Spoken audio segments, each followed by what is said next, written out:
What if I told you there was a game with graphics ahead of its time, where every line was voice acted and you took part in an epic story that results in the fall of gods? A game where you take control of a diverse set of asymmetric armies, while also developing the items and skills on a small set of hero units. And while it may have released with several bugs, if you could work your way through them, the game grew upon the lore already developed in the two prior entries in the series. The game I'm talking about is not Warcraft 3, but instead Spellforce 3. That remains one of my favorite games from 2017, despite the competition with other greats like the Prey reboot and Nier Automata. Spellforce 3 was in fact a hidden gem in the Steam catalog that passed many people by without them ever noticing, and yet it still performed well enough to fund the release of two separate expansion packs that I'll also be covering in this critique. So without further ado, my name is JBJett, and I want to take you on a journey through a game that most people never played, and yet stands out as one of the best RTS entries in the last decade, a Spellforce 3 critique.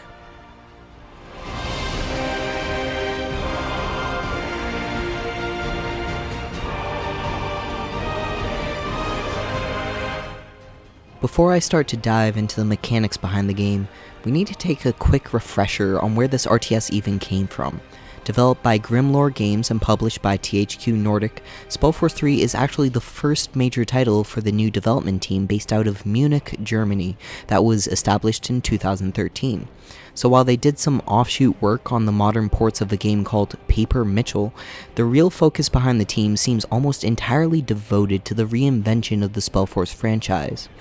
Even though the original Spellforce game came out back in 2003, the thematic consistencies between both titles are incredibly faithful to the original, as they pulled over several of the key design choices and even the UI capabilities from Order of Dawn. And while the actual plot behind Spellforce 3 follows an alternate timeline like something out of the Zelda franchise, enough of the story beats reference key lore for the older games to tickle at the possibility of something greater. But we also have to take into account the fact that Grimlore Games Studio is the fourth development team to work on the series as a whole, meaning that it's actually quite hard to narrow down just what design pieces are fundamental to the franchise, other than the need for both RTS and RPG components.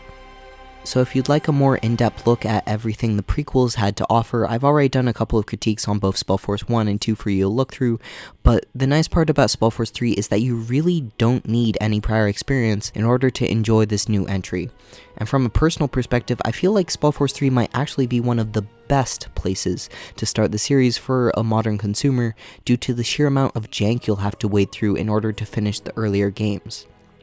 As I mentioned earlier, Spellforce 3 rides its claim to fame as an RTS RPG hybrid, as you command armies and a party of 4 heroes from an isometric perspective against your enemies.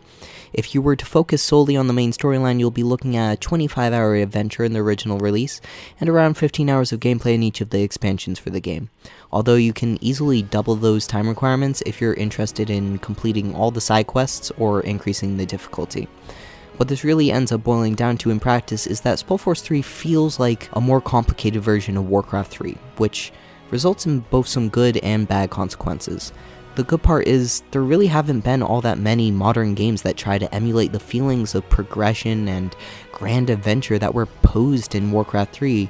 while the downsides include the fact that such a challenge may have pushed their 50-man team to the limits in terms of what is actually possible.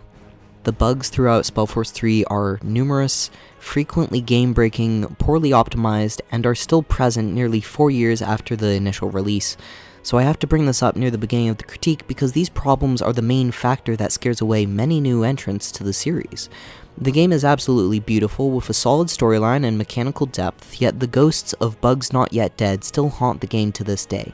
It's less of a matter of if the game will break, but rather a question of when it will break. I ended up jumping into the game back in 2017 when it first released, and had an amazing time with my first playthrough, racking in around the 35-hour mark because I just wanted to explore every nook and cranny it had to offer. But at the time, Spellforce 3 was still very much so a work in progress, more befitting of an early access game in terms of the fact that things just weren't ready yet.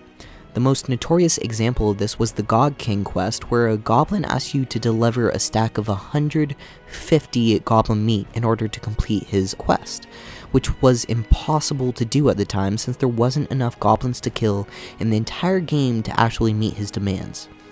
They eventually patched the game so he only required 105 pieces of goblin meat, and you could purchase stacks of 50 from several merchants in the world, but the fact remains that I was one of those lucky couple of people who found out that it was impossible during the initial release without hearing about it on the forums. So while the majority of bugs you'll encounter are awkward cinematics or simple typos in the dialogue, the Steam forums still claim that there are several situations that can just brick your save if you do things in the wrong order, and perhaps most frustrating for a player like myself that really likes to achievement hunt, several of the Steam achievements still refuse to trigger unless you download a community update that was built specifically for this problem, which might not have been that much of a big deal except for the fact that the achievements will challenge you to play through the entire game without armor, and then refuse to reward you when you finally make it to the end, which felt like a genuine gut punch after my 20-hour second playthrough in 2020. Things are certainly better now than they were on release, but it will never cease to be frustrating for me just how many immersion-breaking problems you can run into across the main campaign. So, before I finish talking about the most noticeable problems, I have to bring up the fact that the game is not optimized very well. I'll admit that my computer isn't up to snuff to run a game like this on ultra settings due to the sheer fidelity on display at all times, but I ran into several problems with random frame drops despite having it on a suitable graphics setting for my device. So what I mean to say is that the game will randomly decide that certain things like a cloud or a river are really hard to display and tank my FPS worse than an Xbox 360 game. In addition to this, the first loading screen for each game session will routinely take around 3 minutes to complete, whereas most level transitions after that point will take closer to 90 seconds, which is still noticeably longer than most other games. So while both of these problems improved as the later expansions came out, it ultimately never went away as graphical hiccups continued to plague every addition to the game. Yet despite all these problems, I still found the Spellforce world beautiful in a way that I usually don't notice in modern video games. Every time I entered a new biome, from castles to city streets to deserts, marshes, jungles, forests, dwarven mines, dark elf cities, autumnal hues, and ancient temples, I could go on and on just listing off all the different areas in the game and how diverse and varied they all look, which lent a hint of discovery to each new location we journeyed to. The zoomed out RTS perspective of the game really allowed the developers to put together a fantastic looking world without having to worry about facial animations and the tiny details that you might notice in a third-person RPG, which meant that the terrain was able to benefit as a result. And surprisingly, the unit silhouettes end up retaining a large part of the instantly recognizable visual tells that are required for a competitive RTS, despite the realistic approach for the visuals.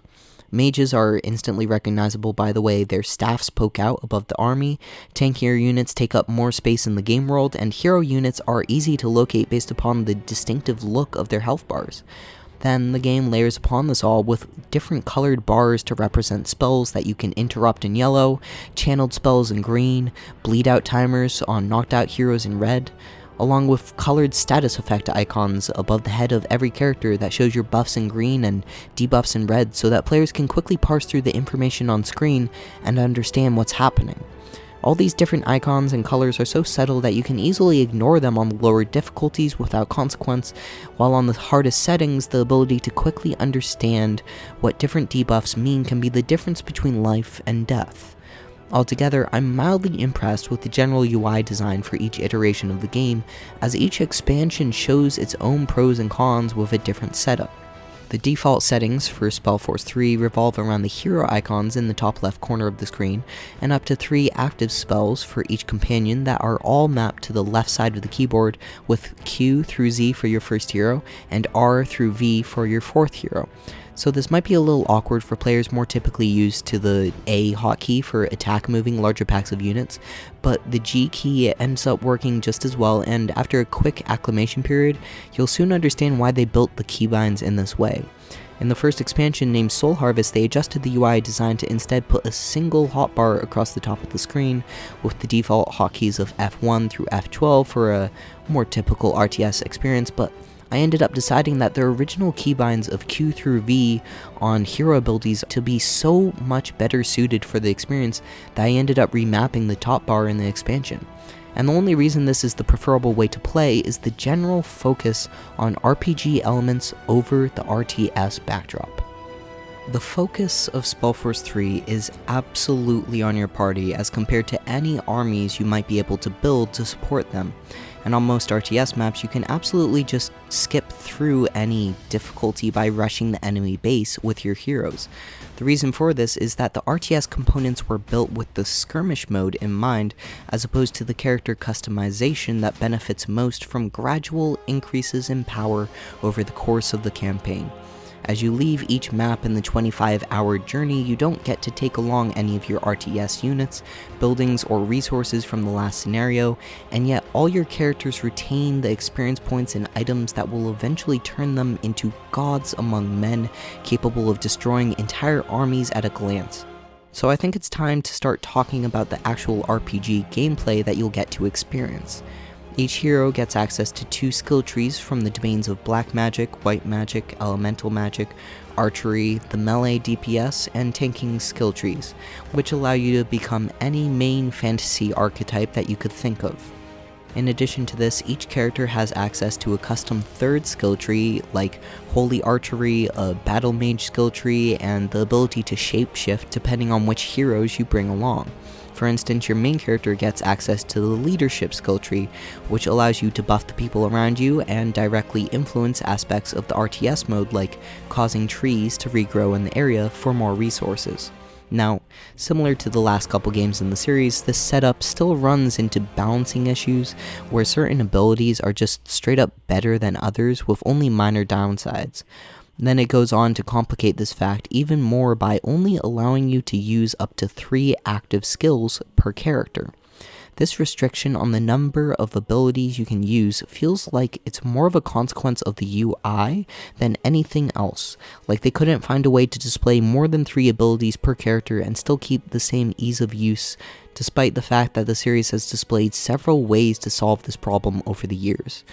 And while this was fixed in the first expansion for the game, the limitation has some important effects on the way you build characters in the first campaign. Any ability point spent on something that won't be one of your 3 active abilities feels like a wasted point, since you won't be able to use it once you start getting to the better spells at the bottom of the skill tree.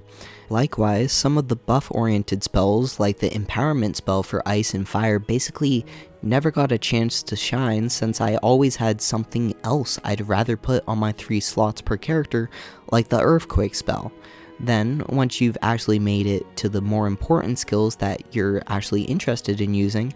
once you max them out, the best you can do is dump all your ability points into passive stat buffs on your character.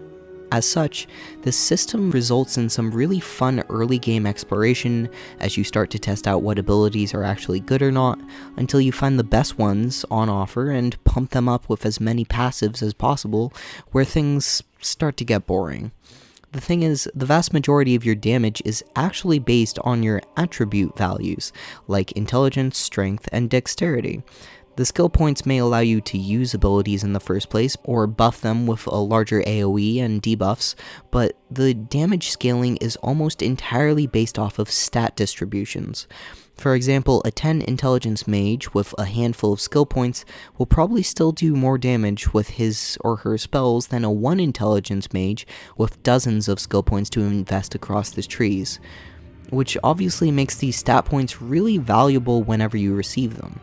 Constitution allows you to equip better armor pieces, Strength allows you to equip better weapons, Dex for bows and daggers, Intelligence and Willpower for robes and staves. Almost everything is defined by the stat system, as you receive a new point every other level in the game. So as you approach the end of the game, at around level 25 or so, you'll quickly max out several of the attributes on every character, and start to become a force of nature that cannot be stopped.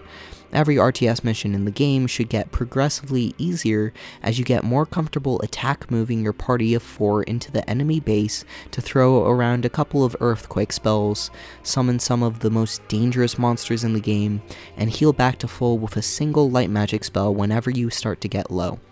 But the game still manages to make this fun since almost all of your character power comes from your spells and abilities as opposed to raw auto attacks. There was one instance in the second half of the game where I attack moved my party into an enemy area and got distracted for 5 seconds only to realize that everyone was basically dead because I had looked away. So the next time I went through the area, I paid attention to my character positioning, used my tank buffs, summoned some undead, and used a fireball only to mop the floor with the enemy group that would have won in an outright auto attack fight. All of which rewards players for good character builds, smart play, and player investment instead of going brain dead like you're farming World of Warcraft. The Spellforce 3 combat ends up developing a really strong skill curve which you might not initially expect, where I know there were ways to eke out even more damage on each enemy if you really wanted to get serious with the system and try and play optimally. Yet, the default normal difficulty keeps the stakes low enough for a relaxed adventure while still throwing in enough challenge to at least force players to use all their abilities during most fights. And as someone who's played through the first half of the game on Circle Mage difficulty, you'll genuinely need to understand the basic character builds, the debuff system, and the interrupt system to the fullest extent if you really want to challenge the game's hardest difficulty. The interrupt system that I just mentioned is actually a pretty big deal in terms of game difficulty, since managing your interrupts can be some of the most important decision making in the game. See, most skills that can interrupt the yellow casting bar also tend to be your best DPS skills that will make the player want to use them basically on cooldown in order to put out the most damage. But if you start to use these abilities on cooldown, you'll also risk not having something available to interrupt the big damage dealers that come out of the enemy heroes and boss monsters throughout the game.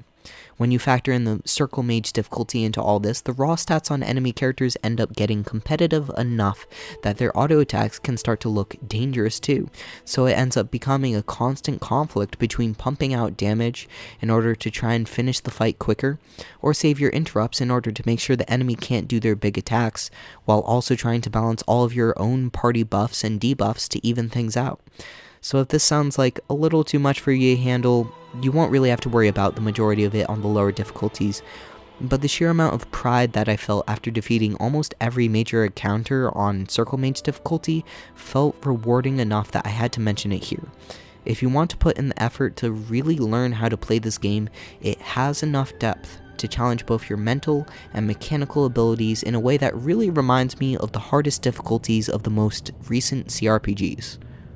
I've brought up CRPGs because the loot system for the game really relies upon a sense of exploration and completionism that you don't typically see from RTS games. If you only follow the main route through Spellforce 3, completing the main storyline and ignoring the side quests, you will be rewarded with satisfactory upgrades every once in a while, but never really anything special. You might not even find enough gear to fully equip every character in your party if you only follow the main quest, so instead most of the gear is awarded through the optional content. Going back to areas you've already explored, opening up hidden dungeons, doing puzzles, fighting dragons, even a couple of optional RTS maps to upgrade your armies. These are very easy games to double your playtime on if you want to, and the way that this is all presented on the maps with clearly defined exclamation points, spoken dialogue for every single character in the game, and countless areas to just set out in any direction really encourages you to explore. No matter how intriguing the main story might be at the moment, taking an hour to just chase down a handful of questlines will certainly reward you with more levels and gear than you would expect from simple side content. So to top it all off, some of the side quests end up going some really interesting directions with their stories, like the point where you confront the Elder Dragon that doesn't really want to fight you, or how you can track down the different parts of the 10 artifacts scattered around all the maps. So when I felt rewarded with loot, experience, and unit upgrades every time I made my way off the beaten path, my first pass through each game felt like it really had an entire world to explore and content to do just for the sake of it being fun. which is why I think it's so disappointing that the second pass through each expansion felt much less adventurous. Sure, the mechanics are still there, and if you throw things on Circle Mage difficulty, it's gonna be a very different experience, but it's on the second playthrough of Spellforce 3 where a lot of the linearity starts to show its face. At most, I might argue that there's 2 moral choices in the main storyline that actually make a difference, along with a single companion that can actually react to your actions, which all represent some serious highlights in the story, but they're just that, highlights. The exception to the norm where every line of dialogue leads you down the same path and nothing really matters except for getting from point A to point B. This is not a reactive story, and Spellforce 3 knows this so well that they're able to use it to their advantage by giving every single dialogue encounter a full voiceover. They know who you'll talk with, what you'll say, and what you've done up until that point because there is no such thing as an alternate choice along the storyline. And while they do tend to throw in a couple of either-or situations into the side quests, it's only because the writers know the stakes are so low that they won't need to write in extra dialogue in order to address your actions in those cases. If it feels like you've heard me talk about this before, it's because I ended up saying exactly the same things about Spellforce 2 and the lack of almost any choices there as well. It doesn't necessarily have to be a bad thing, since I don't think anyone was expecting a Spellforce game to be very reactive to your actions, but it does certainly make replays a little less exciting. Another way that Spellforce 3 has been faithful to the past has been in the recreation of the original Spellforce RTS system with several modern elements in order to make it feel just a little bit better to actually play. The key aspect that sets this system apart from every other is the implementation of worker slots, where harvesting buildings can only support a given number of workers at any point in time. Likewise, your production buildings like the barracks need workers in order to operate, and you'll need to man the towers around your base before they can start shooting. Then, they expanded upon the old system by implementing a sector control mechanic, where each partition on the map can be individually upgraded for more workers to send to nearby resource deposits. These sectors can then send out caravans in order to transport resources in between each area, setting up a type of supply chain system as the AI tries to transport resources to the part of the map where you're building stuff in. All of which comes together to create a weird type of RTS design where the focus feels like it's on the logistical strategy instead of the actual units. Even just the act of expanding out to the first couple sectors on each map can feel like a challenge as you try and set up enough building projects in order to fully employ all the caravans you have access to, without going so far as running a resource deficit that may prevent you from building the units you really need to defend with. As a result, the very early game portions of each map see my resource values deeply in the negative until you can work up the infrastructure to sustain the larger pools of building resources you won't need by the end game. It took me a good long while to get used to the type of gameplay this system creates, and even by the end of things it never really felt all that fun to play, since the challenge wasn't there. If I felt the need to constantly spend all my resources on the later maps in order to deal with the RTS portions of the game, then a system like I just described might feel rewarding. The ramp up for the early game base building is really fast paced and tense, but then I ended up feeling like there wasn't that much to do once I got to the stage where everything is finally running on all cylinders. This might be due to the strength of heroes over the course of the main campaign, but I don't necessarily think that's a good enough excuse to invalidate the importance of one of the largest portions of the gameplay. So if I try the alternative and open up the multiplayer mode to see if I can even find a match, I'm also left wanting since nobody is playing the game in skirmish mode right now. At the time of writing this, 5 PM Eastern Standard Time, there are a total of 626 players on Spellforce 3 and 185 players on Soul Harvest, of which it seems like all of them are playing the single player modes, considering the fact that I cannot find any multiplayer games at all.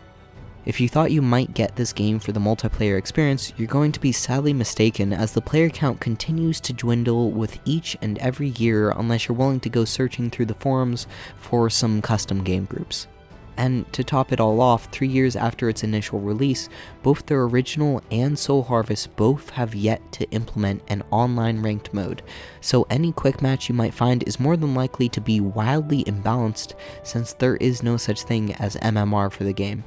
So while this is entirely fine for someone like myself that cares more about the single player experience than the competitive mode, for other people I'm sure this is more than enough to never want to touch the game in the first place. RTS games are the birthplace of modern esports in many ways due to the wild response to StarCraft, but one of the most polished, hero-based RTS games in recent years doesn't even have ranked matchmaking? That's a serious misplay from Grimlore Gaming that isn't so easy to just ignore. Going back to the actual mechanics behind the RTS gameplay, it's entirely passable, I guess. It relies on a rock, paper, scissors meta where pikes beat horse, horse beat archer, archers beat infantry, and infantry beats pikes, but in practice I generally just use the armies as a meat shield for the heroes to do the real damage in any battle. They throw in some siege units like catapults and some magical attackers that are basically superpowered archers, but none of the units in the RTS portion actually get any active abilities. So it's really easy to just build up a death ball and attack move in the enemy direction, and you could theoretically tell a couple cav units to attack the archers in the back or have the pikes focus down a large monster unit, but the full extent of your micro in any battle is going to be focused on the heroes you control, even in the skirmish mode. Instead of the typical hero party that follows you through each mission in the main campaign, skirmish matches allow you to summon heroes via those large glowing godstones, which basically serve as altars from any other hero-based RTS. You can pick up your first hero as soon as the game begins to start creeping the nearby area and conquer some of the neutral sectors around your base, but your second and third hero will be locked behind the consecutive upgrades to the Town Hall, which gradually let you build more things. With this Town Hall upgrade system to the game, every race starts off looking for the resources food, wood, and stone, then unlocks the iron resource buildings at Town Hall 2, and Lenya, Blackwood, or Arya Gathering at level 3 depending on which race you're using. It's actually kind of fascinating that every race uses a different rank 3 resource because this ends up messing up the map balance, since every player might be looking for different sectors depending on what they need. Add to this the fact that both humans and elves have their rank 3 resources consolidated into single points, like gas deposits, while orcs will have to struggle to protect the blackwood deposits scattered around the entire sector as their workers get picked off one by one. Talking about the races, the 3 base options available in the original release of Spellforce 3 were humans, elves, and orcs, while they would later release dark elves and dwarves in the Soul Harvest expansion, and finally adding trolls in the Fallen God expansion. But when it comes to the original release of the game, the 3 base options are only mildly different from each other based upon the way they use workers and unlock different sectors. Sure, they might each have access to different rank 3 resources, but the most noticeable change between the 3 is the fact that elves have to upgrade each settlement at least once before they even get access to workers, which slows down their growth considerably compared to the other races. Other than that, each race has access to a slightly different roster of units, like the fact that the Orcish base unit is mounted and encourages players to conduct early raids against other players, while the humans and elves build up their late game units. But apart from the general theme behind the fact that the elves are built to play defensively while humans strike a middle ground with a lot of versatility, with a lack of any true multiplayer scene, it's hard for me to get any deeper into the balance than this. And since the campaign only encouraged me to mass tier 1 and tier 2 units in order to create a buffer around my heroes, all of the races ended up feeling more or less entirely the same. That being said, the RTS battles can still feel like some epic moments as one major army meets another and you have to tip the scales with your heroes to win the day. Instead of relying on the tried and true formula where you have to destroy every building to win a game, a player will immediately lose as soon as their town hall is destroyed, which will make every unit they have die at the same time. And while this might have created some interesting moments as players tried to snipe a town hall despite losing in every other way, the lack of any real popularity to the game kinda crushed any meta that might have sprung up as a result of this. I can imagine things playing out the same way that Regicide games do in Age of Empires 2, but That seems like a pipe dream that can never come true regardless of any modding tools available for the game. Spellforce 3 does come bundled with a map editor like most modern RTS, although the vast majority of the downloadable content for the game is simply skirmish maps instead of standalone adventures. A handful of maps end up pulling off some interesting ideas like a horde mode where you defend your base against increasingly powerful waves of monsters, but the lack of any ability to link together several maps into a custom campaign setting has hampered the creativity that we might have otherwise seen from a modding standpoint. Perhaps the most interesting mod available for the game is the Lord of the Rings adaptation, which makes a lot of sense considering how Tolkien-like the game already looked on release. The Orcish race has an assortment of goblins and trolls manning their ranks. The humans offer a wide range from the lowly conscript to the mounted keeper, and the elven cavalry units ride on elks, so it's not hard to see why someone might want to do the last bits of conversion in order to make Battle for Middle-earth 3. As we finally round out our discussion on the RTS aspects of the game, I have to mention the Titan units, which serve as a type of endgame resource sink as you summon a gigantic one-man army type of unit to finish off your enemy. So both the humans and the elves have to spend resources at the summoning shrine on each map in order to trigger their boss character, while the orcs actually have to sacrifice their own units in order to summon their Titan, which is a bit of an interesting thematic touch for the race. I will say that in the original campaign, I never once ended up seeing any of these creatures, although they do become much more common in the expansions as you run into enemy titans about once a map on the endgame missions for the storyline. So while I can't necessarily say that they're all that powerful as a one-man army, they do certainly look really cool whenever you see them walking around among the tinier units in the game. But the problem with their place in the RTS mode during the main campaign is the fact that the AI has to be more or less throttled in order to provide the appropriate challenge to the player. Almost every RTS map in the game starts off with the enemy in control of the entire area, and the one time where I remember this not being the case proves why the player needs a handicap. See, when the enemy doesn't start the game with a strong foothold to defend from, the player can just march their heroes straight up the center of the map, capturing outposts as you go, while the AI desperately tries to piece together some sort of defense against your four-man army. But when the AI throws its entire defense force against your heroes right outside of the range of their own towers, it makes things even easier to blow through as you divide their forces and throw a couple of earthquakes at their town hall before everything explodes. Each mission never even ends up lasting long enough to reach the phase in the game where you might think about using a Titan. I certainly never even used tier 3 units.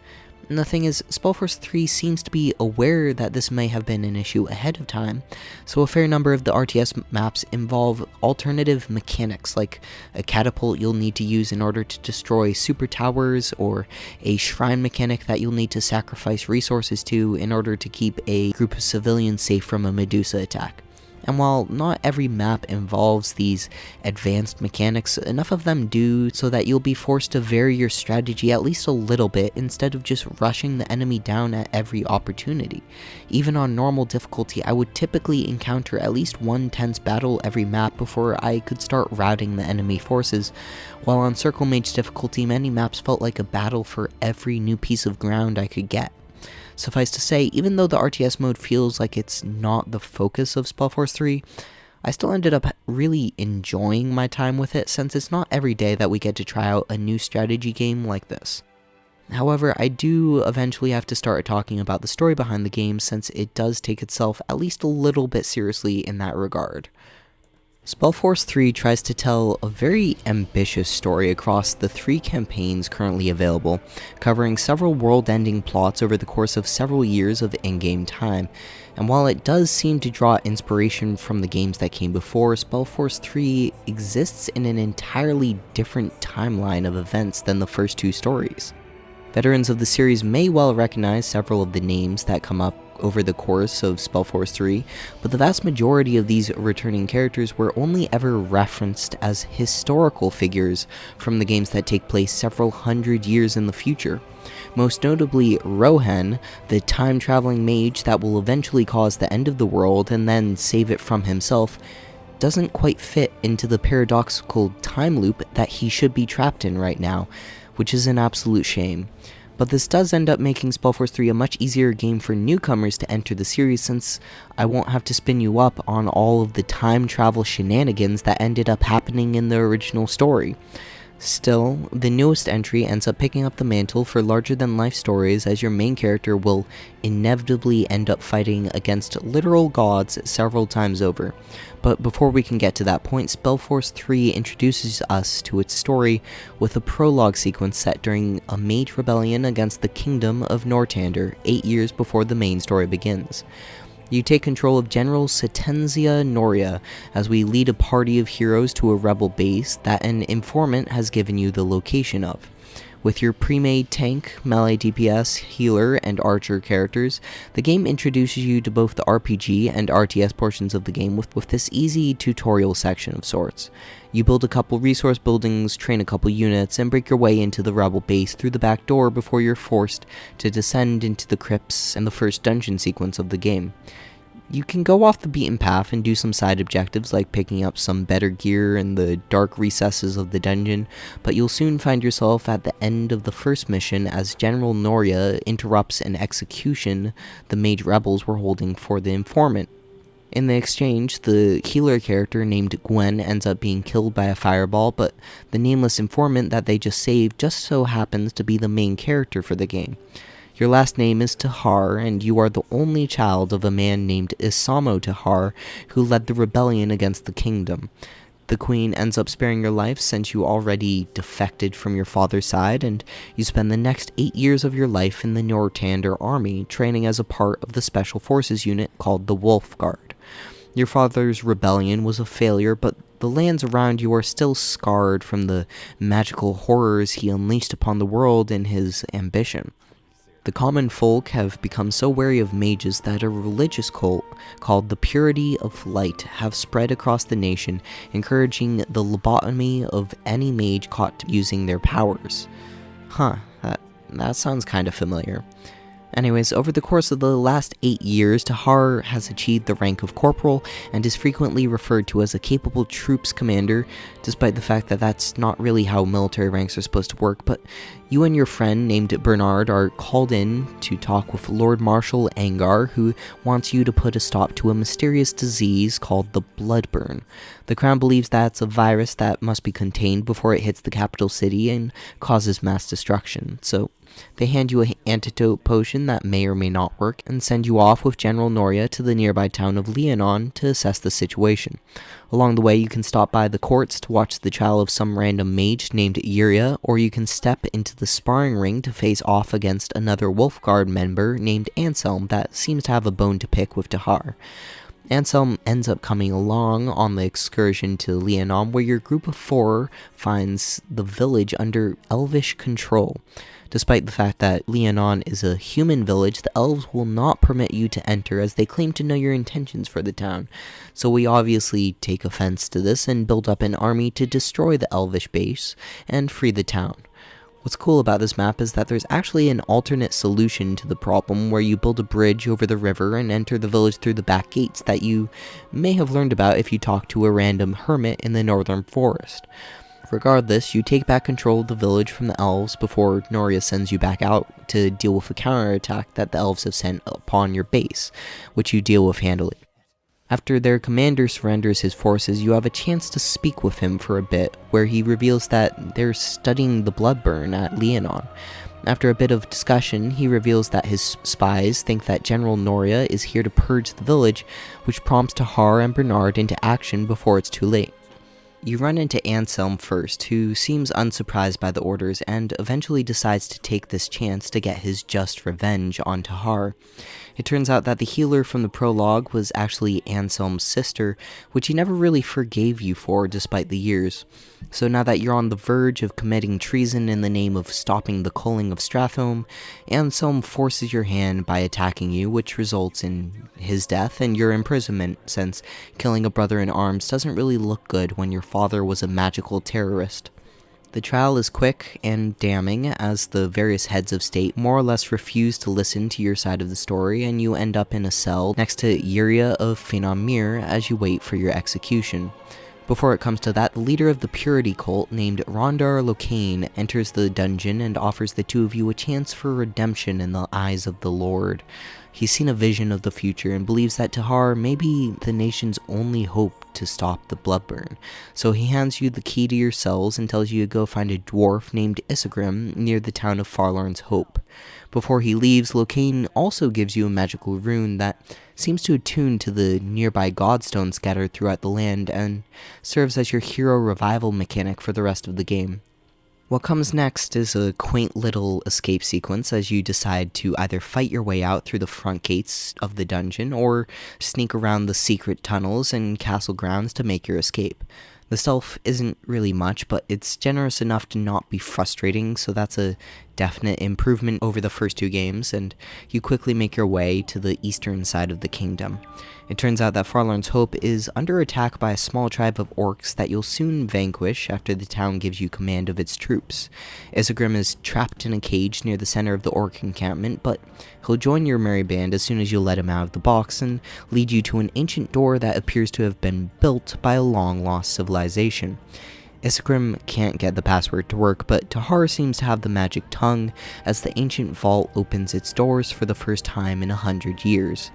Down here, you'll meet the obnoxious goblin meat quest giver, which I will never be able to forgive for being impossible to complete at release, or you can just skip dealing with him entirely by attacking this giant golem to progress through the caves. When you come out the other side, Isegrim has an archaeological orgasm as you finally reach the forgotten city of Mulander that used to be the capital of an ancient race of mages called the Shapers. No one's quite sure why their ancient civilization went extinct, but as you explore the ruins and take control of the area as your base of operations, we'll gradually learn more about the ancient race over the course of the game. For some reason, it seems like the nexus of power beneath the city has attuned itself to Corporal Tahar, so after a little bit of exploration, the three of you find a map to what appears to be power cells for the magical center of the city. Thus we begin the first major arc of the storyline. From this point onward, the game will follow a simple design as you complete quests to raise an army of humans, orcs, and elves, then take this army through a series of thematic scenarios before culminating in an epic climax for the arc and starting all over again. So on the bright side, if you only like one of the three races, you only need to pick up that one race, since the other recruitment quests will become optional as long as you have something to play with during the RTS sections. But I'd recommend exploring the other options nonetheless on a first playthrough of the game, since they do offer some interesting gameplay scenarios. If you want to unlock the orcs, you'll have to meet up with the orcish shapeshifter named Gore, who watched your party open the doors to Mulandir. He wants your help, uniting the orcs of Bargagor under his own leadership in order to stop the current war chief from invading the human lands in a pointless bid for power. So as you tackle the quests, you can either choose to complete a series of side quests and challenges in order to win the help of each clan, or you can simply kill all the other chieftains in order to subjugate their lands and take everything by force. Regardless, the Orcish storyline introduces new players to the shamanistic tendencies of the orcs as they value the ancient traditions and the right to leadership by combat. Gore the Shapeshifter will eventually have his chance to challenge the current war chief and win the favor of his people as you back him up with an entire army of your own command. By the end of the mission, you should have a good introduction to the idea that every individual Orcish unit is somewhat weak, but they make up for it by pumping out more troops faster than any other race. If you prefer a smaller number of elite units, it might be a good idea to unlock the Elven race as you help Yuria with a strange corruption that appears to have been infecting the elven lands of Leafshade. Once you're there, you'll have to decide between assisting the village elder or a young leader for the elves, as they give you exactly the same tasks and end result for the map. First, you scout out the forest springs in the area, only to find out that they're the source of the corruption. Then you find a corrupted treant in the area that's able to push you away before he succumbs to the disease.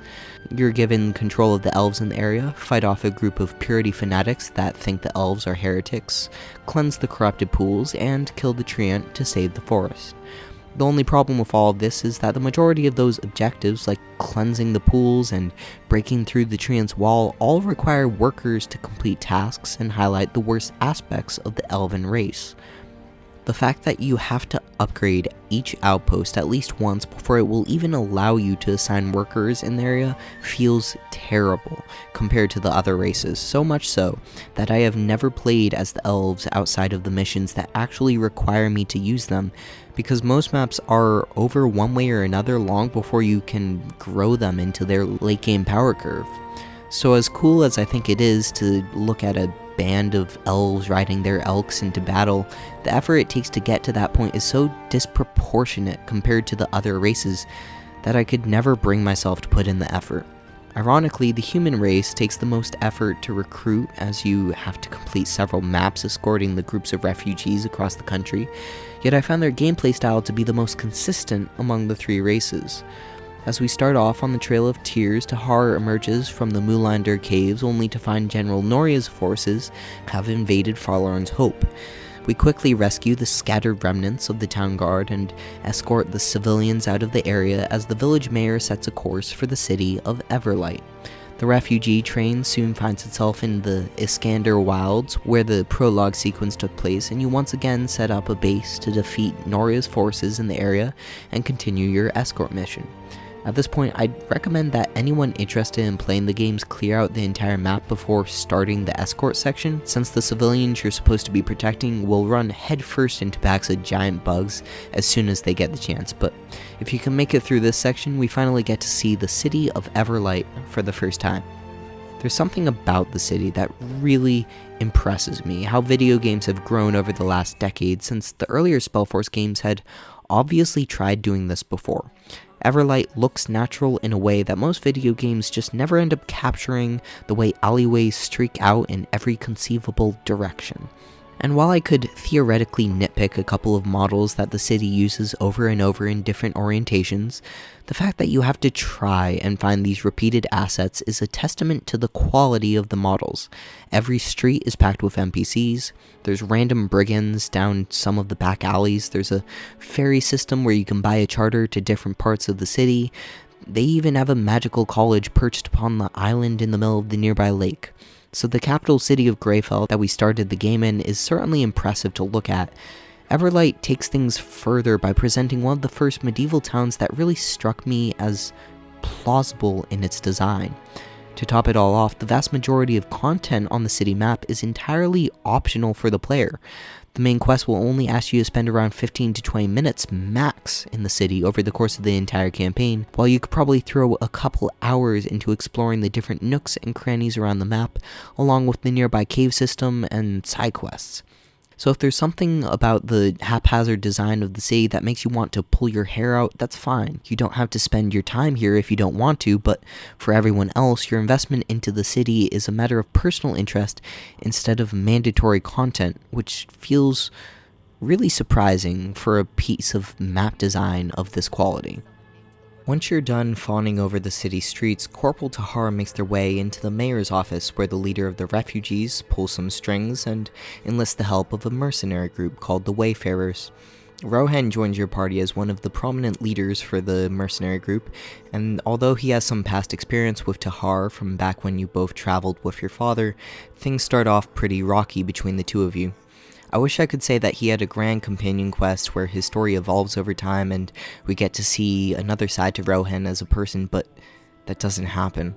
Throughout the game, you have the opportunity to talk to all of your companions in the Moulander home base area, but it never really goes anywhere further than talking, and it's kind of hard to pack in extreme character growth into dialogue sequences.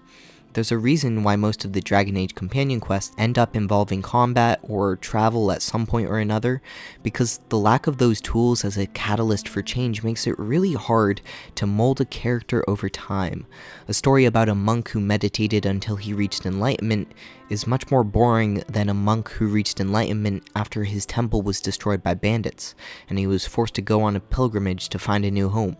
So while it's possible for people to grow without any outside forces at play, it's certainly not something I would try to pull off for a cast of 8 heroes that will eventually become the most powerful mages in the history of the world.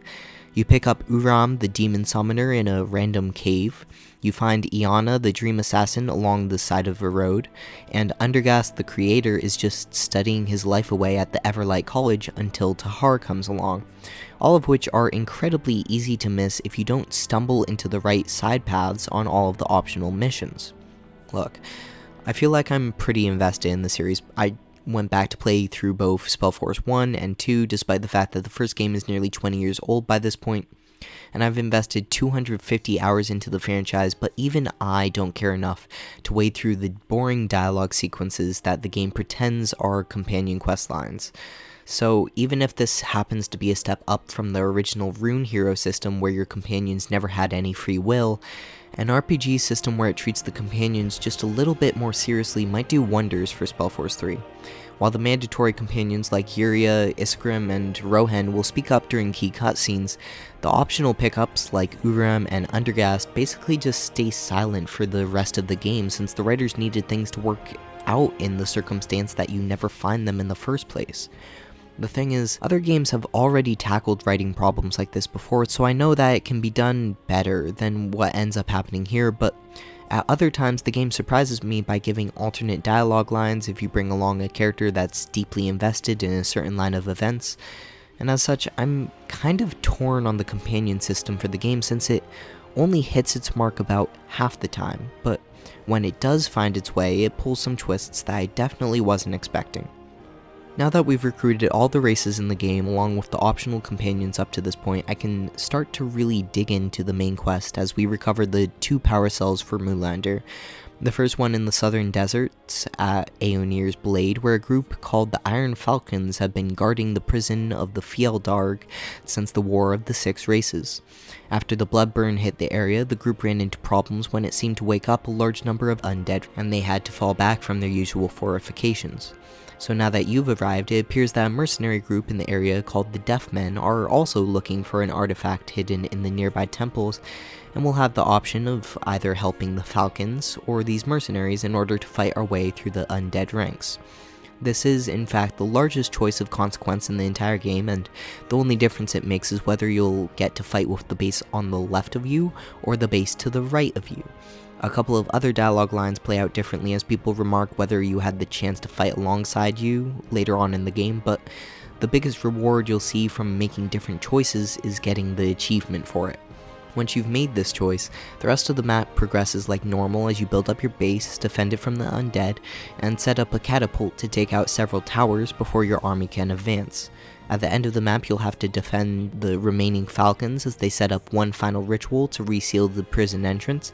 and pull out the Power Stone that you've been looking for. Otherwise, the most interesting thing about this map is actually the Deathman leader named Katris, who happens to be somewhat charismatic despite the fact that he's a dark elf with almost no morals at this point in time.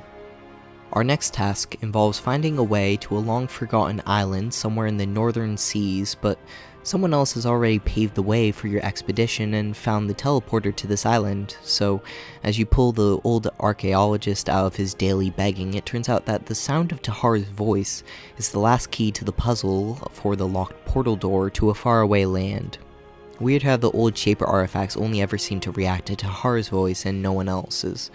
Anyways, we've made it to the island with the second Power Stone, only to immediately get attacked by some strange Medusa creatures. The people of the island take you in and explain that their village had a recent power struggle where one of the chieftain's sons appears to have stolen away the heir to the tribe and made a deal with the Medusa in the area. So, of course, it then becomes your task to do a couple of quests for these people before you can go back home by protecting their village, defeating the Naga, finding the lost sons, and rebuilding the portal home.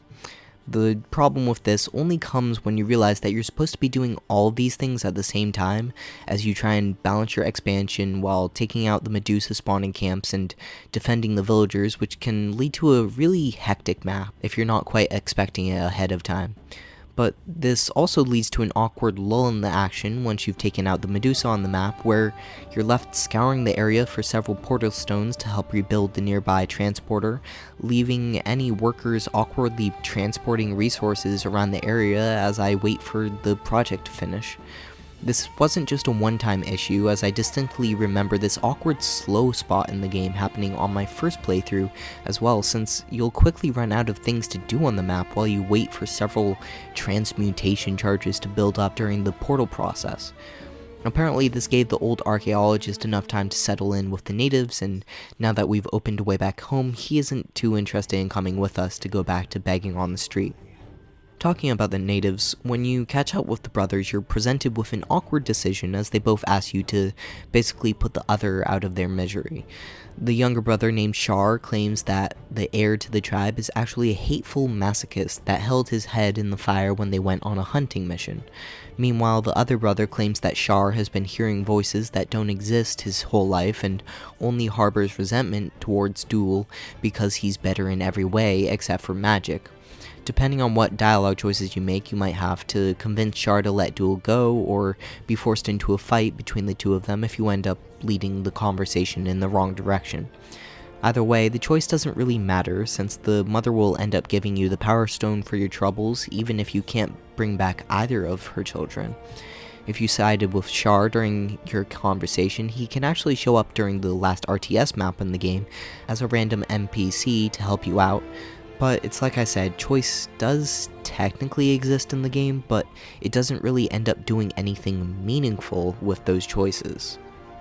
Now that we have both the Power Stones, the main plot is ready to move forward as Isegrim plugs in both the cells to the Nexus, causing it to glow with power. After a bit of tinkering, the Nexus tracks the magical waves, causing the blood burn back to a location called the Eye, which used to hold a hidden laboratory for Isamo Tahar. After you fight your way through the undead on the upper ramparts and start pushing into the inner dungeons, the Purity leader Rondar Locane will end up meeting up with you. Despite your companion's unease about the entire situation, Locane is eventually able to convince you to continue into the final chambers alone, since the god-given prophecy was really specific about that fact. So it is that Tahar and Locane are the only two to enter the final chamber and find the strange body propped up on the central dais. The body reacts to your presence and starts to float a little bit, although I'm not quite sure if that was intentional or just a visual bug.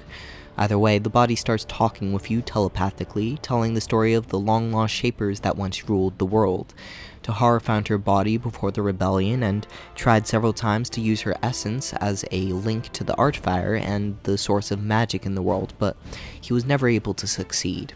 Instead, all of the living dead and magical abominations in the area mark his failed experiments with the Shaper's power to make life from nothing. What Isamo really wanted was the immortality of the Archfire, but his closest thing to success came when he inseminated a child into the Shaper woman, who would go on to birth a type of half-breed between the humans and the Shapers. That child just so happens to be the main character that we're playing as, so your mother does something to unlock the true potential now that you both are reunited, and really it's just an excuse to unlock a handful of spells at the bottom of your favorite skill tree, as well as finally letting you upgrade each skill to level 3, although your companions will also randomly earn the same ability nonetheless. Your mother also goes on to tell you about the runestones the Shaper used in order to control the masses,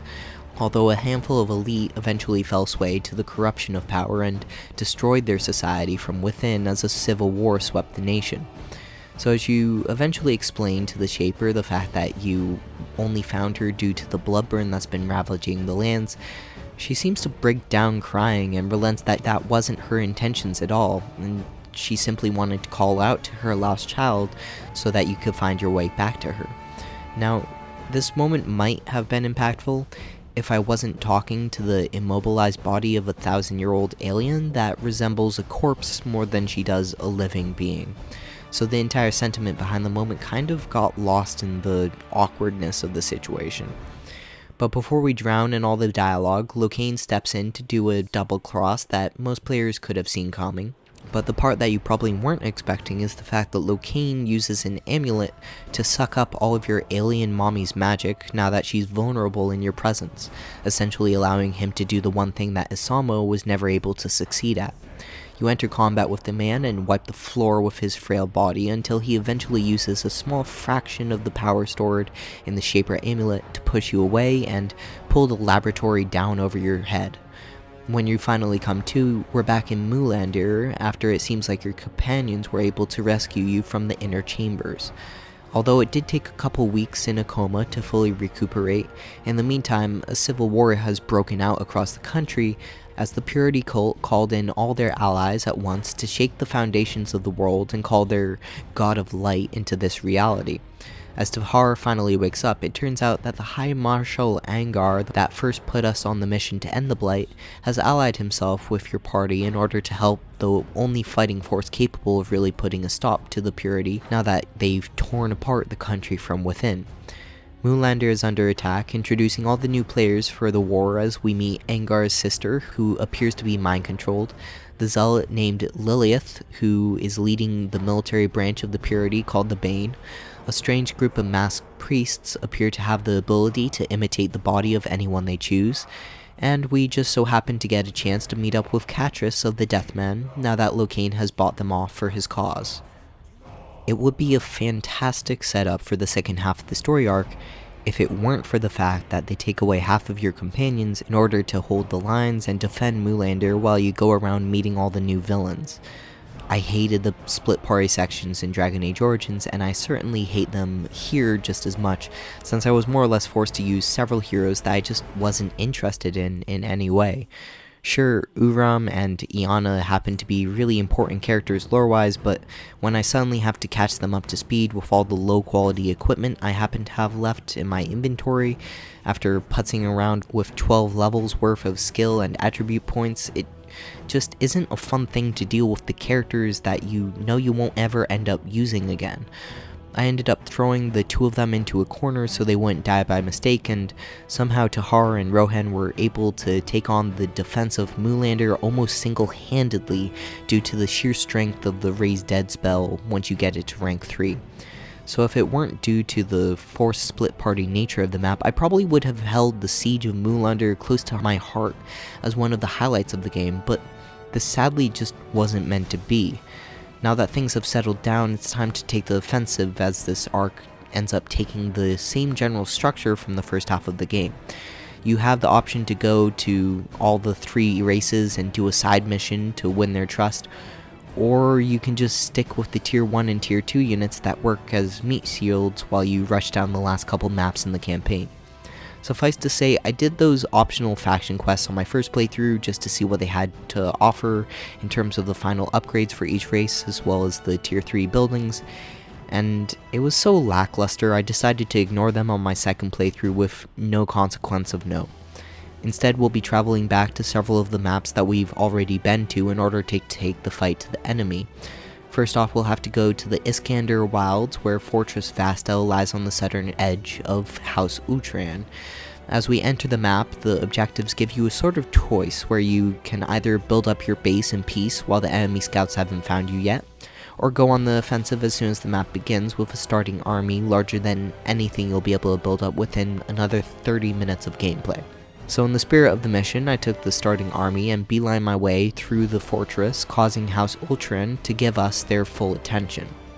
The game then gives you a full 40 minutes to try and build up the entire map as defensively as you can, so I got to work capturing every node available, setting up resource camps, upgrading all my towers, building up an army around 160 population strong,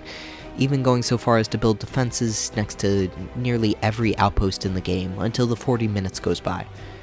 Then, it strips control of every unit at the same time to give it to an AI while your party is sent on a stealth mission through the back ranks. I was so bummed when this happened. I had just spent more time on this map than anything else up until this point, just building up all the defenses like I was expecting some grand battle to take place, but instead it just ends up being 2 AI fighting each other as you watch your allied general slowly lose all the ground that you tried to defend while hiding your gigantic army in the corner of the map like it doesn't know what to do with it. Meanwhile, you get the pleasure of talking to some random guy who tells you to find another random guy who tells you to go on a scavenger hunt for a key to a secret door into the enemy base, which you then have to find said door and open a portal into the back of the walled off northern portion of the map,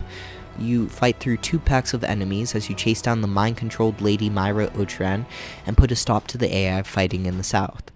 So they have the player build up for a full 40 minutes for a random scavenger hunt that will probably take you maybe 20 minutes at most. And that's just about the most polite way I can try and describe how infuriating this map was to complete. The saving grace for the map is the fact that the mind control device is a rudimentary form of the rune warriors that we get to learn about in the first game, and Isegrim just about flies off the rails with this discovery since he's all into this ancient technology.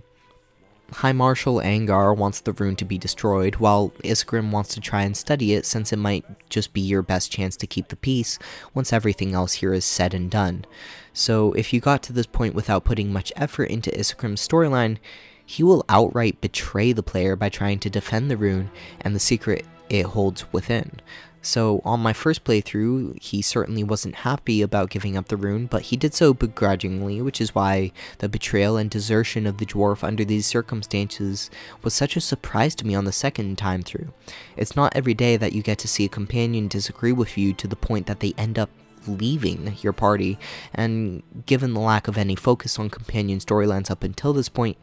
I certainly wasn't expecting it. Hence why my emotions about the companion system are, as a whole, really mixed. Next, our party sets its sights on House Leonidar as we return to the Eye for our second trip, set up our camp, and try to breach the central castle in the area. After you determine that the magical wall around the enemy base is well and truly impervious, we meet an old friend of Rohan's who is able to set up a teleportation spell and get us into the castle.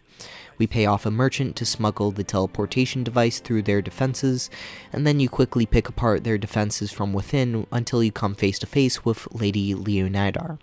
She was one of the nobles that condemned you back during the trial at the beginning of the game, so the fight could have held much bigger stakes if it didn't take 30 seconds to complete. The Leonidar storyline is actually so underwhelming that I didn't even remember her name until I looked it up for this critique. And it really just feels like there wasn't any build-up for the confrontation, despite the fact that I'm vaguely sure we met her somewhere earlier in the game. She always just felt like the same person as the leader of the Bane to me, so it was an awkward, I think I know this character, but I really don't. You leave the area only to get word that the remaining houses in the kingdom are finally waiting to ally with you, if only you'll meet them for a treaty conference at the Eye.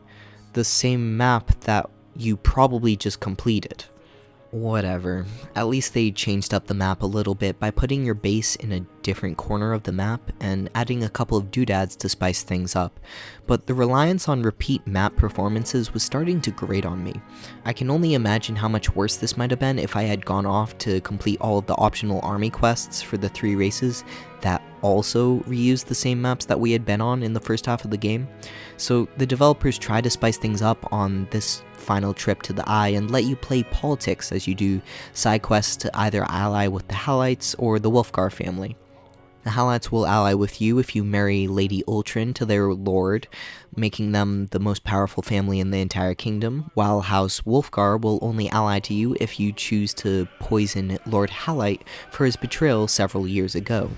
As the conclave meets and the lords weigh in depending on who you decided to support, the meeting is interrupted by Purity forces as the youngest Wolfgar sells you out in exchange for protection from Locane. You obviously strike down this assassination attempt pretty quickly, and you can earn Wolfgar's favor regardless of whether you poisoned Halite if you spare the traitor's life. So if you play your cards right, you can start the RTS portion of the map with 2 allies, but just as quick as the last time we came to the Eye, you can just as easily take your party of 4 heroes straight to the enemy base after the betrayal and end the map before it even really begins. This mission could have theoretically been hard to complete if you failed to ally either of the lords and had to fight off attacks from both sides of the map, but as it was, I think this might have actually been the quickest RTS section of the entire game by the time I finished it. Thankfully, things start to pick back up again as we enter the last couple missions of the game on some new maps that might actually be able to challenge you.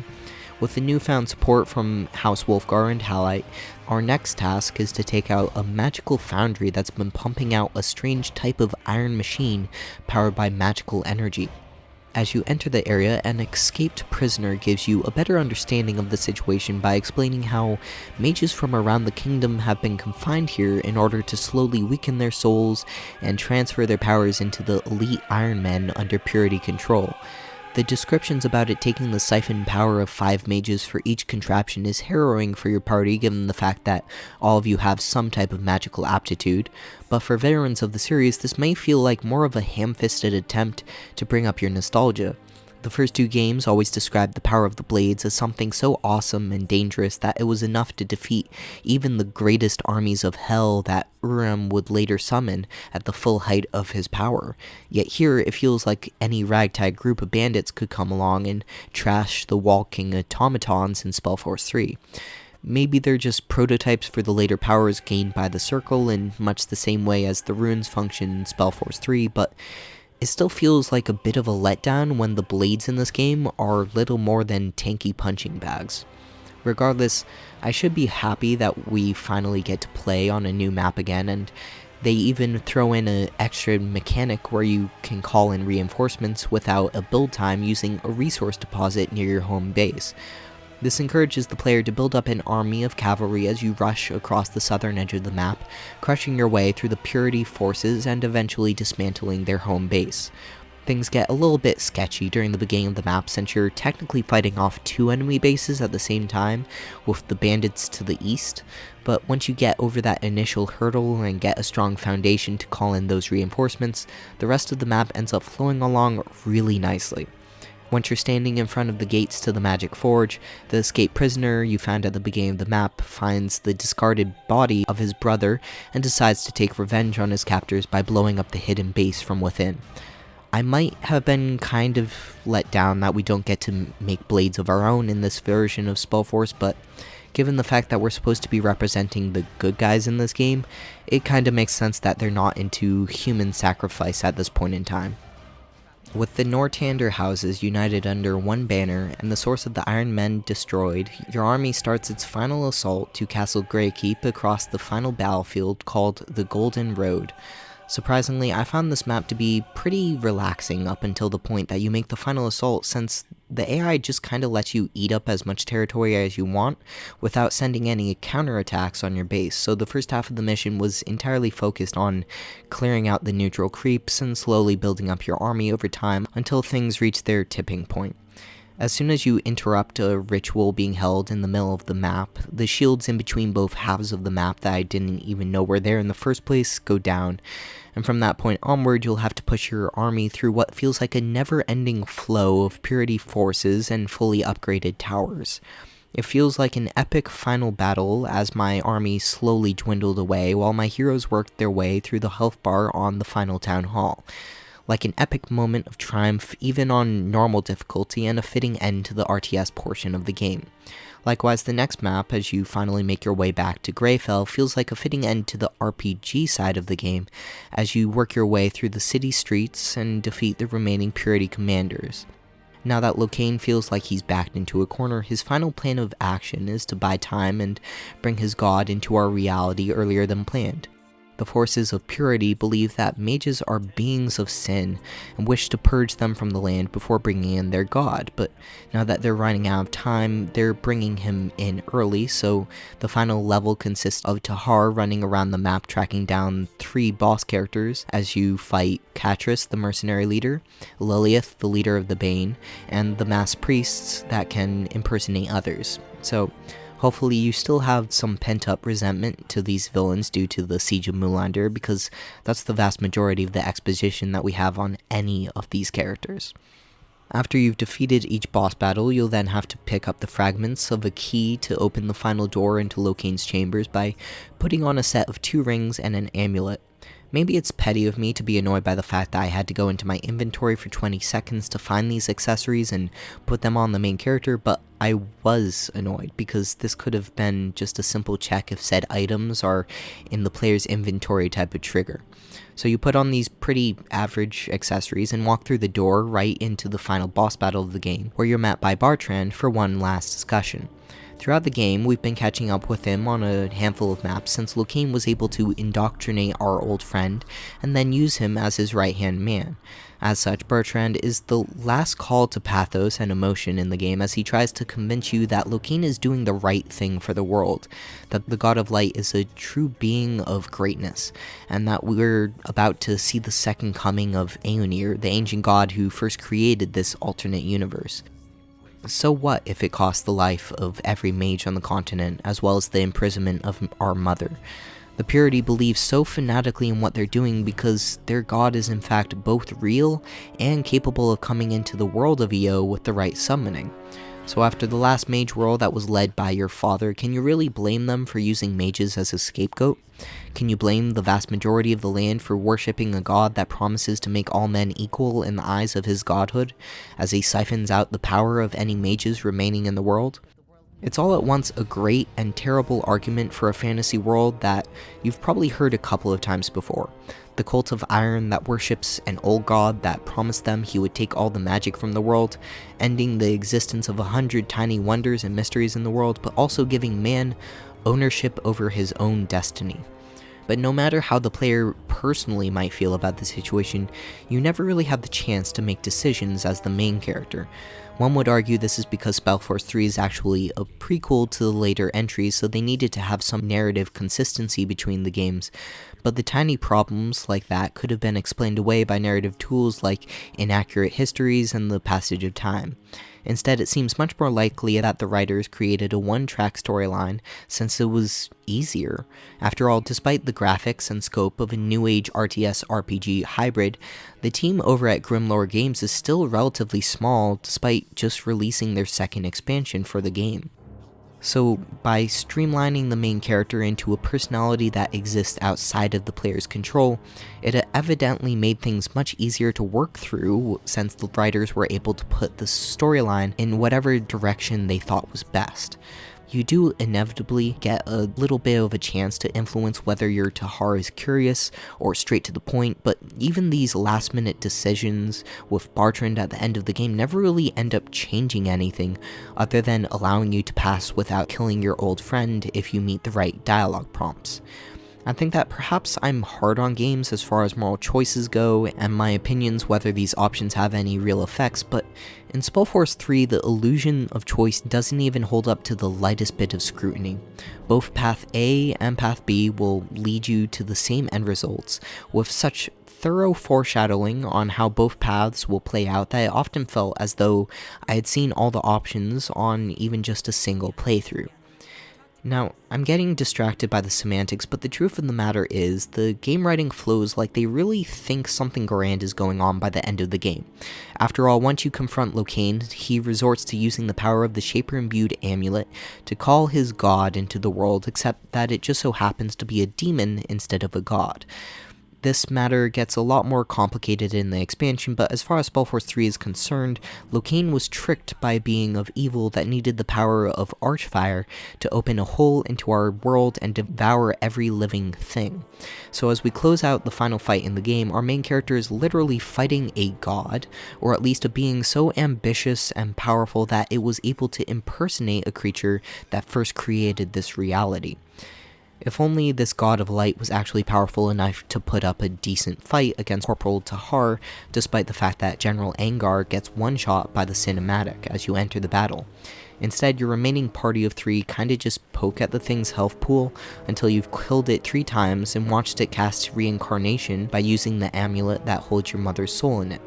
So, in an almost heartfelt moment, your character will realize that the only way to truly banish this creature will also result in your mother's death as you finally crush the Shaper amulet and send this beast back wherever it came from.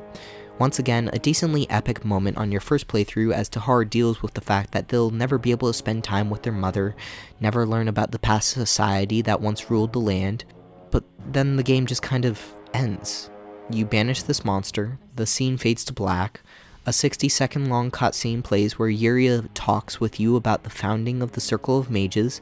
and then the credits play. It tries to pull a return to form from the original cutscene for the game as you walk along the same parapets overlooking the clouds, but it only highlights the fact that this ending cinematic serves as more of a cliffhanger than anything else. It's only after playing through Soul Harvest that I can come back to watch this ending cinematic and realize just how much it really does feel like a transition between the campaigns. Yuria brings up the fact that Isegrim's gone missing, the unfathomable power of the runes, the god of light, the troubles yet to come in Windwall, all of which flow directly into the key points of conflict in the sequel. See, I really want to call the expansion a sequel instead of just a DLC because they ended up changing so much of the game over the course of the 2 years separating each release that it's reminiscent of the changes between Spellforce 1 and 2. Even the UI differences between Spellforce 3 and Soul Harvest are immediately noticeable as they took the spell section and threw it along the top of the screen like it worked in Spellforce 2. The other change that's immediately noticeable is the fact that you can't zoom out as far in the expansion, which was initially quite frustrating, but eventually felt comfortable within just a couple of hours. Likewise, the game generally looks a bit better, with even more detailed terrain than before, yet this came at the price of absolutely random frame drops that started to occur the longer I played through the game, like I was encountering a weird memory leak or something. Otherwise, the Steam forum seemed to have several people talking about similar problems where their computers should be capable of running this game, but something about the engine just doesn't quite work right on every piece of hardware, so buyer beware on whether this game can even run on your computer. In addition to the UI, Soul Harvest also made changes to the RPG and RTS sections of the game with some interesting end results. It took me nearly half my playthrough before I realized that resources are global in this expansion since they no longer use the caravan system to transport building materials between sectors. As such, you'll still expand in the same way, building camps in each new area, then upgrading those camps to unlock more workers for the buildings you want to use, but the lack of caravans ends up simplifying the logistical side of the game. So what's really fascinating about the differences between both systems is the fact that you will have to play in a completely different way in order to make the most out of the new global capabilities. In the base campaign, I developed a method of play that's easy to refer to as queuing, where I would anticipate what buildings I would eventually want to build and where, then queue them all up to be built as the resources slowly trickled in. This would leave my resources in the negative for the first half of each map, but the nature of the system would funnel all your resources through the logistics system to the next building in the queue as soon as they were available, instead of waiting for you to place a blueprint before sending tools through the caravan system. To try and simplify what I just said, the caravan system forced me to place buildings that I wanted to be built 5 to 10 minutes later, rather than right now. But when I assumed that things would work the same way in Soul Harvest, I was met with an insurmountable debt of wood that never seemed to get funneled into the buildings I really needed. Since the resource pool is global now, you don't need to worry about moving building tools around in caravans and keeping all your workers busy in the same way I did in the base campaign. In fact, that same strategy of building queuing will just confuse your worker AI as they try to slowly supply each building at the same time instead of following the order that you placed each blueprint, which led to my confusion about the system for a good part of the game. Once I finally started to understand how to use this logistics change, the RTS sections immediately felt much better to play since I could actually start to build up in a reasonable amount of time and explore what the mid-game units had to offer a lot easier than using whatever old system I had. It's kind of unfortunate for the game that they don't really make a big deal out of this change because I'm sure that some number of Spellforce 3 fans ended up being off-put by the new system simply because they never even realized the change happened in the first place. After all, I didn't end up really enjoying the system until around halfway through my second playthrough on Circle Mage difficulty when I finally started to just see what I could accomplish after being freed from the building queues of old. As such, in the Soul Harvest expansion, I actually had the chance to explore a lot more of the mid to late game options for each of the races on Circle Mage difficulty since rushing the enemy capital just didn't work quite as well this time around. In the base campaign, the enemy AI tries to mass all of its troops on the map into one big death blob of units, which resulted in a snowballing effect if you were ever able to chew through that initial fighting force. After the main brunt of their army was destroyed, it often felt like all I had to do was send my own paltry army, along with my heroes, straight to the enemy base and catch any reinforcements as they were built, so that the AI could never end up building up into a dangerous mass once again. Soul Harvest ended up changing this dynamic by placing large numbers of static forces to defend key areas and force the player into building up an actual army before assaulting the final base. They even give a flying overview of each map so that the player has a sense of forewarning about which parts of the map are going to be well guarded and which parts you can attack early on in order to build up more infrastructure of your own. So the enemy AI still ends up building attack armies, which can grow quite large pretty quickly, but they will also leave these static defense units in place instead of throwing them against the player on every assault. As such, on the lower difficulties, I was still able to rush the main base with my group of 4 heroes as I chewed through the static armies with my spells, but as you pump things up to the harder difficulties, you will in fact be encouraged to build up your own armies, since a hero group will no longer be strong enough on their lonesome. All of which gives us a grand opportunity to explore the new races they added to the game with both the dwarves and the dark elves.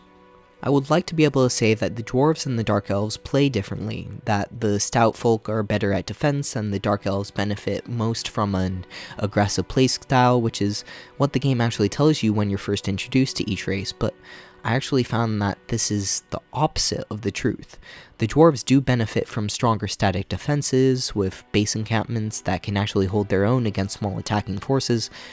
but then you also have to factor in the fact that they have a strong lineup of units at every single tier of resources, allowing you to build up an army consistently from the very beginning of the game to the end of the game. Otherwise, if you use the Dark Elves, their unique resources are called souls, which are harvested from the dead bodies of both allied units and enemy units using a unique unit that will passively collect souls from any bodies in the area. The only problem with this is that the souls can't be used with any frequency until you have a consistent supply of the tier 2 iron resource. As such, you might think that you want to be aggressive with this race in order to make more dead bodies and harvest them for your Dark Elf power units, but the fact that you're going on the offense to produce these bodies will also make it a lot harder to consistently harvest these bodies, since they won't be within your own lands. Add to this the fact that the tier 1 units for the Dark Elves feel incredibly weak to use, since you only get a choice between the fast moving scout unit that I'm not even sure has an attack, or the weak spider units that try to overwhelm the enemy with sheer numbers, both of which suffer greatly from the presence of any sort of AoE in the game, which will always be the case when the enemy uses heroes on each map like you do. Once you manage to make it to tier 2, you'll unlock the Dark Elf range units to produce with food and wood, but then immediately hit another wall as you struggle to set up a consistent iron production chain with what little ground you can take with the weak early game spiders and rangers under your control. If you can manage to survive long enough with the Dark Elves to actually unlock and start building units with the soul resources, I think that they have one of the strongest late game armies in the entire game, but the fight to get to that point in the first place feels like an incredibly hard process to get through. The result of these design choices mean that the dwarves end up feeling like an aggressive race as you quickly try and conquer as much territory as possible in the early game, then make the most of your cheap defensive buildings in order to maintain that land, while the Dark Elves will struggle to last long enough to get to the late game where they can actually start to hold their own with something more than just spiders and rangers. The problem I've run into with this assessment of the races is the fact that I can't necessarily find anyone else talking about the races in enough detail to either agree or disagree with me at all. There's an alarming lack of any discussion about Soul Harvest, to the point where the fan wikis for the game doesn't even have a list of the main quests in the campaign in order to try and figure out how far you are in the storyline. If I look up any guides for playing the new races, the best I can find is an awkward article that recommends you leave your heroes at the back of your base despite the fact that they're your strongest units in the game. It's almost like the media coverage for the expansion stopped the very day it released, and no one bothered to put in the research to actually learn how to get the most out of each race. So while in other games I could look up whether I'm playing the races wrong or how to make Dark Elves a better aggressive race compared to the Dwarves, But the 10 minutes I throw into the exploration of RTS mechanics during this critique might actually be the most in-depth analysis on the internet by the time this video releases. The thing is, Soul Harvest was supposed to have a ranked mode for multiplayer, which would have inevitably interested enough people in doing the math and figuring out the best metas for each race, but that feature still hasn't been added to the game. Soul Harvest released on May 28th, 2019, and now that it's been 18 months since it's been playable for the public, I feel it's more than justified in my complaints about the lack of ranked play as advertised. For some reason, they've even left this marketing on their Steam store page that still claims that ranked play is in the game, even after all this time. But this is hardly the only missing feature from Soul Harvest. Many players will experience the second missing feature as soon as you open the campaign screen, only to be greeted by the coming soon titles over the OG campaign card and the old Haelish campaign option. The developers promised players that they would revamp the original campaign using the new Soul Harvest units, stats, and systems, which is obviously a very nice thing to give players when they didn't really need to, but this promise is growing ever more sour as their public relations employees continue to assure people that it will come eventually, but it never does. February of 2020, Grimlore Games said a firm timeline was about to come out for the campaign re-release in a couple of weeks, and then it never happened. In October 2020, some people called them out for it in the forums, and the only defense they could give was that the campaign re-release was delayed so that they could work harder on Fallen God, despite the hard timeline that seemed like it was still just around the corner. This was a promise meant to breed goodwill among the fans and give back to the community, but then they broke their promise, and it only makes Soul Harvest look like an unfinished product. There is no ranked mode, there is no OG campaign, Redux, and there is no third campaign, and I can't even imagine when those things might actually get added to an expansion that's basically sold as many copies as it ever will, considering Fallen God has just released. But let's say that you're okay with the lack of rankings and you just want to try out PvP for the sake of it in unranked matchmaking. Well, I hope you've got several hours to waste looking for a match, because I ended up trying the quick play button just to see what would happen, and I still hadn't found any other players after 50 minutes of waiting.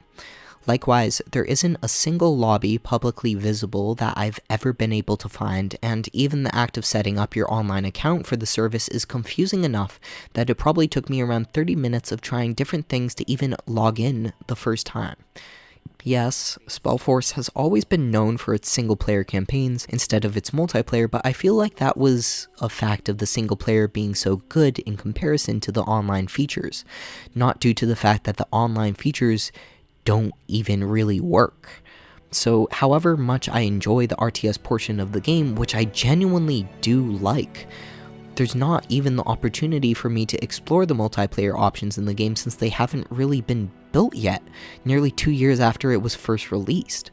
As far as the RPG section of the campaign goes, there isn't really all that much different from the base campaign.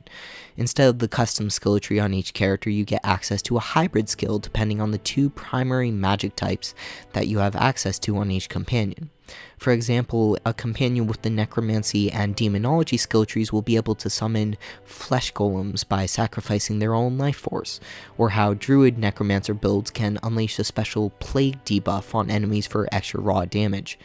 They also expanded your options by adding a handful of new skill trees to the game, like the Illusionist skill tree and the Druid skill tree, that end up taking the majority of their abilities from the custom options in the base campaign for Gore, Uram, and Iana.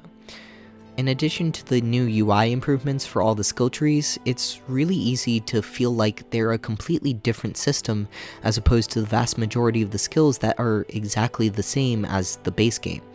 But ultimately, I think that it's an improvement, taking out the unique skill trees for each companion and allowing your custom characters like the MC and any mercenaries that you pick up to use a wider variety of skills that were locked away during the first campaign.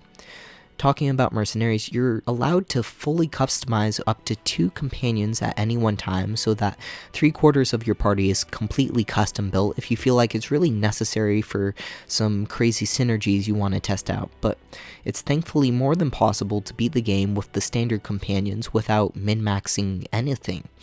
You'll also end up receiving enough character respec potions to do a full respec for every character in your party at least 3 times over. So the game is really dedicated to making sure that you cannot get stuck at any point. As far as all the skill trees go, by mixing up where you get all the abilities, like putting the Earthquake skill under the Druid skill tree and giving the Demonology skill tree some interesting raw damage spells, it does a lot of good towards changing up which trees are the best to use. The Necromancy tree continues to be incredible, simply due to the strength of summons and debuffs, but the new additions like the Illusionist skill tree make for some interesting alternatives to your typical tank builds. So when I went with the Demonology tank character on my first playthrough, it ended up working incredibly well using a healthy amount of life leech to consistently use my health cost spells and do raw damage. So I'm sure that the more traditional archetypes like the Fire Mage, Shapeshifters, and Archers can get just as broken near the end of the game once you start picking up all the late game items. The only problem with this mindset is the fact that the majority of the late game items are so late in the 20-hour maximum experience that you might have a chance to use them on maybe 1 or 2 maps by the time you start earning all the artifact weapons and such. Add to this the fact that even on the hardest difficulties in the game, you don't need to complete any side quests in order to earn the levels or the gear to beat the game, and suddenly those epic side adventures lose a lot of their appeal. Admittedly, the game does make up for it a bit by letting you hunt down a Medusa and recover a dragon egg from a wyvern breeding grounds, but when I managed to beat the game at level 17 or 18 on both of my playthroughs, it undermines any sense of need to do these optional quests. And while I know that the quests that teach you how to summon the RTS ultimate creatures like the Giant Mountain Spirit for the Dwarves or the Spider Matron for the Dark Elves exist, I never happened to come across either quest in both campaigns, since they both happen to be hidden in areas that you would never think to re-explore unless you just randomly like walking around the early maps a second time. As such, I wouldn't be surprised if most players completed both the campaigns, never truly understanding why this strange arm-looking symbol was on the late-game maps, but never had anything you could do with them. So when I went back to do these side quests and see what I had missed so many times before, it ended up being a simple dungeon run that took all of 15 minutes of my time. A lot of the side quests feel like filler content, or random events that you'll just happen to come across during your journey in the main storylines, conveniently placed right next to the major road that you'll be traveling through on each area so that you can knock out several quests at one time. And yet, you'll also run into several quests that take you off to an entirely different map, like the Prisoner's Cave at the beginning of Soul Harvest that feels so integral to the general flow of gameplay that it's hard to believe that it only exists for side quest reasons. Likewise, there's a handful of different conversations in each game that allow you to achieve alternate routes, like not having to kill the guards near the beginning of the base game, or avoiding a bribery toll to get into the Dwarf City in Soul Harvest, all of which are really easy to miss by pure mistake like I did on the first playthrough of each game. So it throws in a set of assassination quests that you pick up from a mission board, while simultaneously having several quests that bring you to unique areas and unique bosses to fight. I'll commend them for the effort they put into the half of the quests that really stand out and simply tell you about the William side quest. As you travel through the Dark Elf capital, you'll eventually meet a random aristocrat that assumes that you're talking to him because of a help wanted notice he put around the city. After some banter where the man names you Apprentice General, you take his notes, are actually forced to read the poem written on them, and finally attempt to summon a greater demon using a set of fires outside of the city. If you fail to get the order correct, the demon will attack you, but if you succeed, he'll be entrapped as a butler named William for the psychopathic aristocrat that dragged you into the quest in the first place. It's humorous, it's quick, and it rewards you with both an achievement and one of the best necromancer amulets in the entire game. The side quests in the original campaign were alright, but it really felt like the Soul Harvest side quests took things just a little bit further and scratched an itch that I never really expected it to hit, assuming you don't get bogged down in the Radiant quests along the way. Otherwise, the boss battles that you'll encounter throughout the game definitely up the ante over the first campaign, integrating don't stand in the fire mechanics and falling ceiling pieces that you'll have to avoid. At some points it takes things just a little bit too far by forcing you to spread your party within a 5-second debuff, or your non-tanks will get one shot by this magical explosion, but even these harder mechanics can feel really rewarding once you start to anticipate them and improve your play. The majority of these fights are just 1 or 2 trick ponies, but the fact that you have to add in these mechanics while also integrating your usual healing and DPS rotations while controlling 4 characters can make everything feel pretty overwhelming if you're not used to RTS controls like this. There is a radio menu that you can open to slow down the game and select specific spells to use on a target, but it seems like this implementation is both too much of a bother to use for more advanced players and too little help for newer players, so I never ended up touching the system. After all of the improvements to the actual challenges presented to the player, as well as a lack of a maximum 3 active skills per character, and my general opinion about the RPG changes in Soul Harvest are really positive. And while the RTS changes took me a little while to get used to, it ultimately improves upon Spellforce 3 by finally giving players a reason to engage in the RTS portions of the game instead of just rushing the enemy base. So if everything in the expansion is an improvement over the original campaign, why aren't fans screaming from the rafters about the grand strides the Spellforce series is making towards a better game flow? I've already mentioned the botched marketing for the non-existent ranked multiplayer and the redone campaign modes, but I think the problem for Spellforce 3 extends even further than this to the overall fact that people don't even know that Spellforce 3 exists. I am, by all accounts, the target demographic for games like this. The extremely small segment of gamers that love hero-based RTS games, city builders, party management RPGs in a dark fantasy setting, and I never even knew that Spellforce 3 existed until after it had already released. So if I wasn't one of those people that stares longingly at the new games section on Steam several times every day, I probably would have never even heard about the series at all. Likewise, despite the fact that I love the franchise, except for the Demon Twins, I hardly felt any need to even play Soul Harvest based on the way the marketing tried to push itself on returning fans. You can only play as the 2 new races, the story is only 15 hours long, it's releasing without a stable multiplayer mode. Maybe I'll wait a year or 2 when it seems like it's more complete. But it's been 2 years and it hasn't been completed despite however many assurances from the community spokesman. So what if it's a better game in every way if there are no reviews that exist to tell me about it, when there's only a single long-form video essay on the topic and I personally can't even find enough information to confirm half the things that I'm saying about the game aren't just some weird fever dream that I've had about RTS stats and the way the mechanics end up playing. Then I look at the marketing push from Fallen God and the sum total of 5 Steam posts before the release on November 3rd and a gameplay reveal that's so far back in alpha it doesn't even have a UI. As I write this sentence exactly 1 week before the release of Fallen God, if the game is any good, it will be in spite of any marketing the expansion has done, because there really just isn't any hype for this upcoming edition. But before I really start to focus on the final expansion for the game, we have to do our due diligence and analyze the story for Soul Harvest, which may or may not be the weakest point in the entire expansion depending on how you look at it. Once again, the game has divided itself into a very consistent mission cycle where you take on 3 missions for each of the different races, meet at a certain point of climax, and then spread back out to tackle the main story tracks for 3 cycles in total. Those different storylines follow the intertwined destinies of the Dwarven Civil War, the Dark Elf Cult, and the Return of the God of Light as we follow the story of a Northander officer named General Arev, who has been chosen to lead the Wolf's Guard after the disappearance of Tahar. It will later be revealed that Tahar, the main character from the first campaign, happened to run into a masked woman who sucked up their soul into an ancient device meant to summon the god of light back to Io.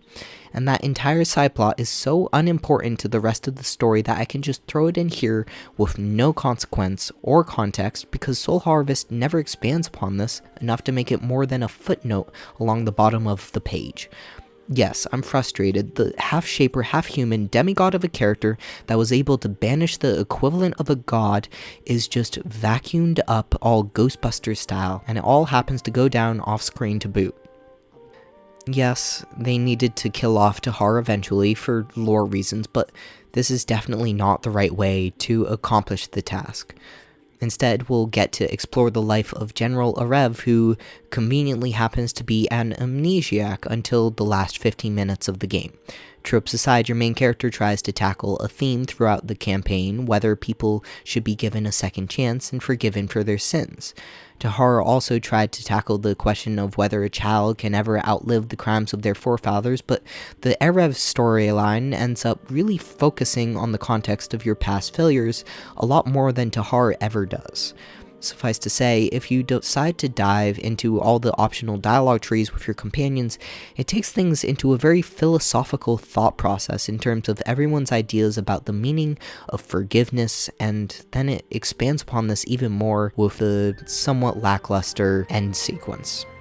But otherwise, it's going to be a slow slog through the main campaign as you frequently return to this dream world every couple of missions in order to unlock the next memory sequence that you've locked in your subconscious.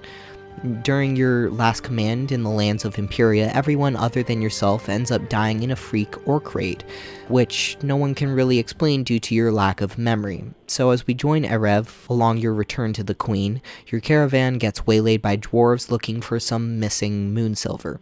You fight your way through, but not before getting introduced to one of the leaders of the dwarven hate group that wants to return to the old ways and traditions of isolationism below the ground. He teleports away from the situation, and you make your reports about the event to the Queen, who mentions that this was one of her reasons for making you come back to the throne. If you can put an end to the strange run of dwarven surface raids, as well as investigating some mysterious disappearances accompanied by dark elves, she will make you the new commander of the Wolf's Guard after Tahar's disappearance. And no matter how much you relent about your questionable self-worth following the events of Imperia, the Queen believes in second chances, so here you are to stay. Your first task is to follow up on the particularly large dwarven excursion in the area around Windwall that's lost contact with the Crown. This will serve as your first introduction to the dwarven race in the game as you set up camp along the southern edge of the map and have to build up the first couple tier 2 units to open up a force field to the northern half of the map.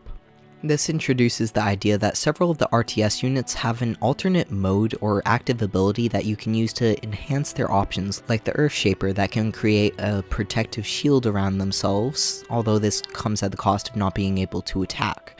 So obviously if you have 100 APM to micro a couple of Earthshapers along with their bubbles to cover your whole army, you'll be rewarded for your actions with more efficient exchanges. Otherwise, for the 90% of players without enough RTS experience to do something like that consistently, you can always just out-macro the AI with an aggressive playstyle, which ended up working just as well for me.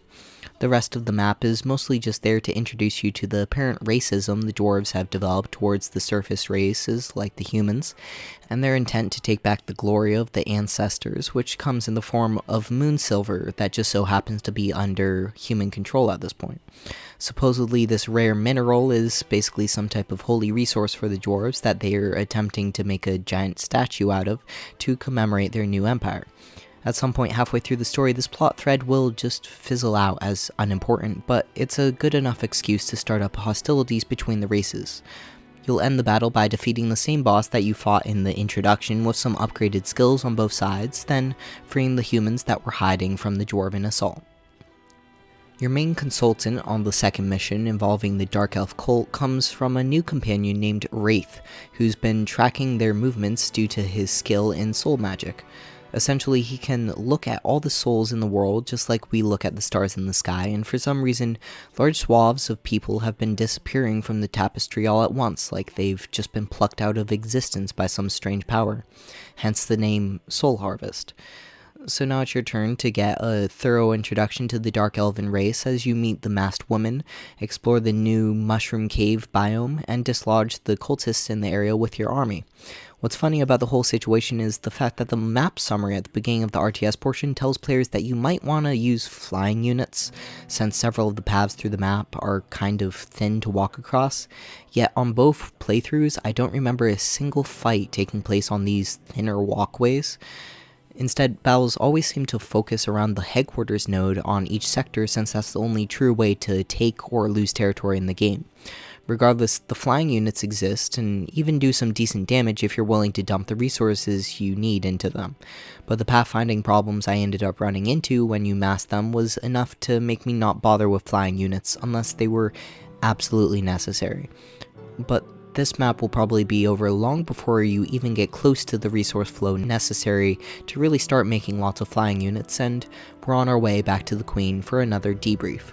The masked woman just so happened to reveal her intentions to bring back the God of Light in the handful of seconds that you met her, so your party sets off once again to investigate a strange clan that worships this god in the Howling Steppes. When you arrive, it turns out that they're actually a peaceful clan despite the nature of their gods, so as you help them out in the area, you'll learn more and more about the ancient prophecies. Along the way, you'll defeat some leftover purity forces that have set up camp in the area, along with some weird mushroom beetle faction that actually forces you to mass air units since they've left poison fog on the ground. It's kind of a cool map since the Purity have a weird group of elite units you'll want to avoid, while the Beetles force you to split your army in two by their very nature, but the storyline in the area is a bit lacking. This long cinematic tells you the story of a god of light, a prophecy named Jakku, where it is brought to this world by the four corrupted avatars, as he was always meant to both make and unmake the world when humanity had lost its will to live. Basically claiming that the followers of light believe that this world should end, since the injustice and pain in the universe outweigh any happiness you could find amid the despair. On the bright side though, you'll end up picking up a healer named Kaiwu who wants to help you out despite his clan's belief in neutrality. Each of the storylines have now passed their first steps into the light as you lay the foundation for the conflict going forward, and the first cycle is almost complete as you get back to the Queen for the after-mission debrief, and she awards a rev by bestowing you with official command over the Wolf's Guard, the most elite human fighting force on the continent. All of this, despite the fact that you not only haven't accomplished either of your initial 2 missions, but you've also added in some new information about the return of the God of Light and how you also haven't solved that new problem. The music swells, your character gains a level, and you earn an achievement all at the same time, which is pretty important since I feel like this moment would probably fall on its face if it was left to its own devices. But it's a fine excuse to raise the stakes and put you out on the second quest cycle in the game, which is much more focused on the RPG side of things. The first stop is going to be the dwarven capital of Windholm, as you set up the dwarven rebels in the area by conducting a bank heist. Nothing very stealthy about your approach to the heist, as you murder your way through every guard and spider between you and the treasuries under the mountains, so the dwarven commander that was dogging you the first third of the game finally manages to catch up to you. He dies this time, in a way that is neither climactic nor challenging compared to your first couple encounters with the dwarf, and I'm left wondering what purpose he was meant to serve throughout the game. The larger purpose of your journey throughout the capital is to learn a bit more about the dwarven leader named King Ericus, who has been giving some rousing hate speeches to inspire a new dwarven nation. Despite his charisma, even the tensions between dwarves are starting to shine through the cracks, as several side quests reveal the conflict between surface dwarves and the true people of stone as they look down upon everyone else. Next, you'll travel to the Dark Elf capital of Calhabrock, where things are simultaneously much worse and much more stable, considering that they've always been this way for the Dark Elves. Every child is taken at birth to train in one of the many towers in the city, where they will be tested on their aptitude and designated for certain castes where their skills are needed most. Those who abandon the system by fleeing or failing are marked as deserters who must now fend for themselves without the privilege of bureaucracy that dominates the Dark Elf culture. One such person is the mercenary leader Katras, who just so happened to not die during the last mission in the first campaign. It's all waved away for the sake of convenience with recurring characters, so this time Katras is determined to make up for his past mistakes by helping you. But first he needs your help freeing his daughter, who has no memory of him, who he let go at birth, and who he deserted by leaving the Dark Elf Society for a life of mercenary work. He's trying to turn his life around, yeah? Since the last near-death experience made him see the light and decide to work for the group that nearly murdered him, it doesn't seem to make much sense to me personally, but the whole game's about redemption, so I guess this story fit the bill as good as anything else. You do some tasks around the city, track down the girl to an orc encampment, fight your way through an arena section, then you set the girl free only to enter the hardest RTS mission in the entire game. 50 minutes later and several hundred deaths on both sides of the war out of the way, only for Katras's daughter to admonish him for ruining her plans to poison the entire orc clan without a single loss of Dark Elf life. Admittedly, Katras takes this all in good stride as his daughter returns to the city to most likely get tortured for several months, and we manage to accomplish nothing of worth to the story despite 2 hours of gameplay. Katras kinda just shrugs this away and agrees to help you find the masked woman, which is almost a step in the right direction, so the Queen obviously calls this a success. So now it's time to take the next step along the God of Light storyline, since Wraith has a plan to track down the remaining corrupted avatars that will cause the end of the world. He needs a staff that used to belong to the Shapers that may or may not be able to let him look at the soul tapestry with even more detail than he can usually see. The main idea is that Wraith thinks that the corrupted souls might look different enough to parse out their locations in the world and narrow down your search just a bit, which means we're about to go on another dungeon run. We're delving into an ancient temple this time, so this is the one RPG section that ends up feeling the most like the traditional dungeon, with its own set of time traps, locked doors, and pressure plate puzzles like every other Spellforce game that's come before this. You'll fight your way through several ice and fire demons, along with a mechanical statue that might give you some trouble on the harder difficulties, as it splits in two every time it dies, until eventually you come across the inner sections of the tunnel, where this ancient people seem to have been imprisoning these strange nightmares from another realm. Until I wrote this critique, it never dawned on me that the shadow monsters probably start showing up here at the bottom of the temple created by the followers of the Light God to foreshadow the fact that they come from its realm, but it makes sense in retrospect, and you'll soon have your staff. After the giant colossus fight near the middle of the dungeon, the nightmares you take on throughout the second half end up feeling like a bit of a letdown in comparison, especially since there isn't a big bad guy standing between you and the staff at the end of the temple. Instead, we're rewarded with the end of the second cycle in the narrative as Wraith uses our new staff to scry into the soul tapestry and try and find our corrupted avatars, until the masked woman interrupts the ritual. Armed with the power of her soul vacuum, she steals the power of the staff, then vanishes yet again to let you clean up the aftermath as you try and chase her down to the nearby area of King's Crossing that you might recognize from the first campaign. Yet again, it's a bog-standard map, as the enemy lets you build up almost as long as you want before you cross the center of the map and the real battle starts up. But this time, things never get quite as dicey, since the game isn't quite ready to pull out all the breaks and give you the final challenge of the game. Instead, we're left with this awkward mechanic where the enemy AI will start to siphon the souls of the surrounding villagers if you aren't able to get to them first, except for the fact that the timers on this map are so generous that I never even saw the quickest siphon go off. Even on Circle Mage difficulty, it felt as though I would have to play in a really defensive way for any of the timers to run out while you can just easily ignore them. So maybe this mechanic was intended to teach newer players how to play just a little bit more aggressive than they might be used to.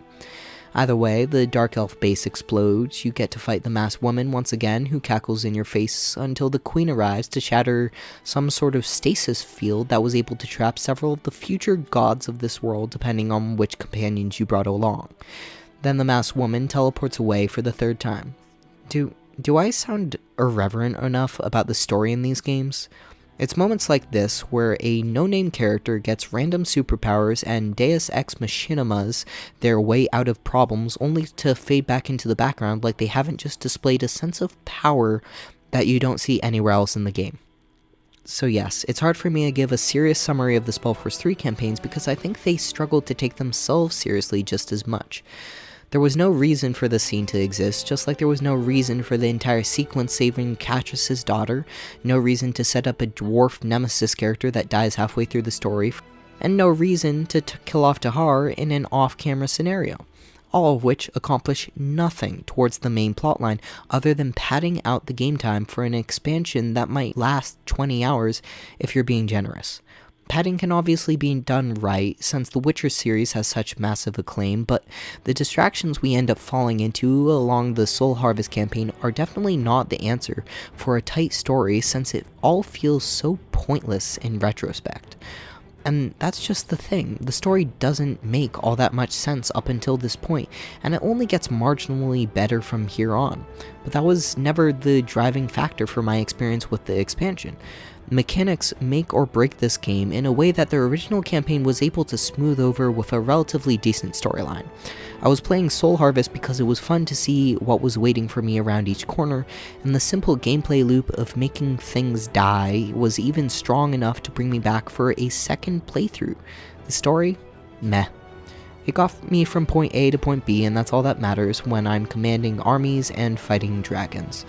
So does it matter to me that we're going back into the mines in order to distract the main brunt of the Dwarven army and help out the rebellion? I mean, yeah,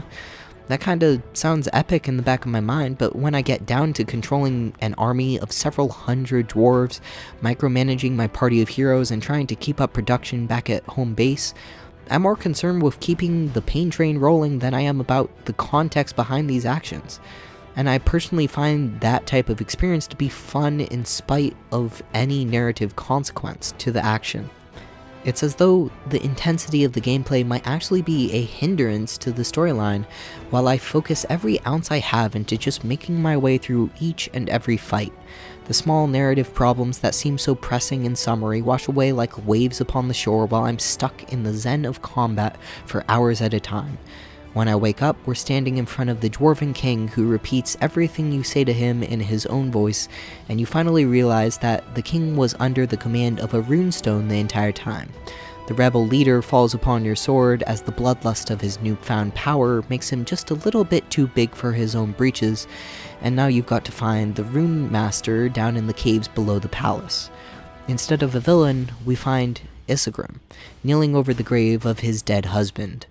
Gilak Orsblade once led a similar rebellion nearly 20 years ago before the last king of the dwarves sentenced him to death in an execution that stole Isegrim's faith in his own people. Haunted by the mistreatment of his love and the crowd's cheers for his head, Ericus was meant to be a test of sorts, to show his people just how corrupt they had become so that his race might rise from the ashes to become a better people. But it failed. Not only did Ericus rouse the hateful and the self-righteous, but the rebels fell to avarice just as easily as the tyrant king. After all, the leader had just attacked you in cold blood now that the crown lay within his grasp, and the people that Isegrim wanted to save started to feel more and more distant from any reality that lay before him, until he might unwittingly turn into one of the 4 avatars of corruption that would create the God of Light. Isegrim had believed in the nature of his people right up until the point that they proved him wrong, and created a new tyrant to challenge the old one. Like old friends might do, you take him in as a prisoner to the crown instead of executing one of the newly appointed circle mages that were supposed to be leading the world into a better future that might not even be possible at this point in time. And doesn't that sound like a good bit of storytelling?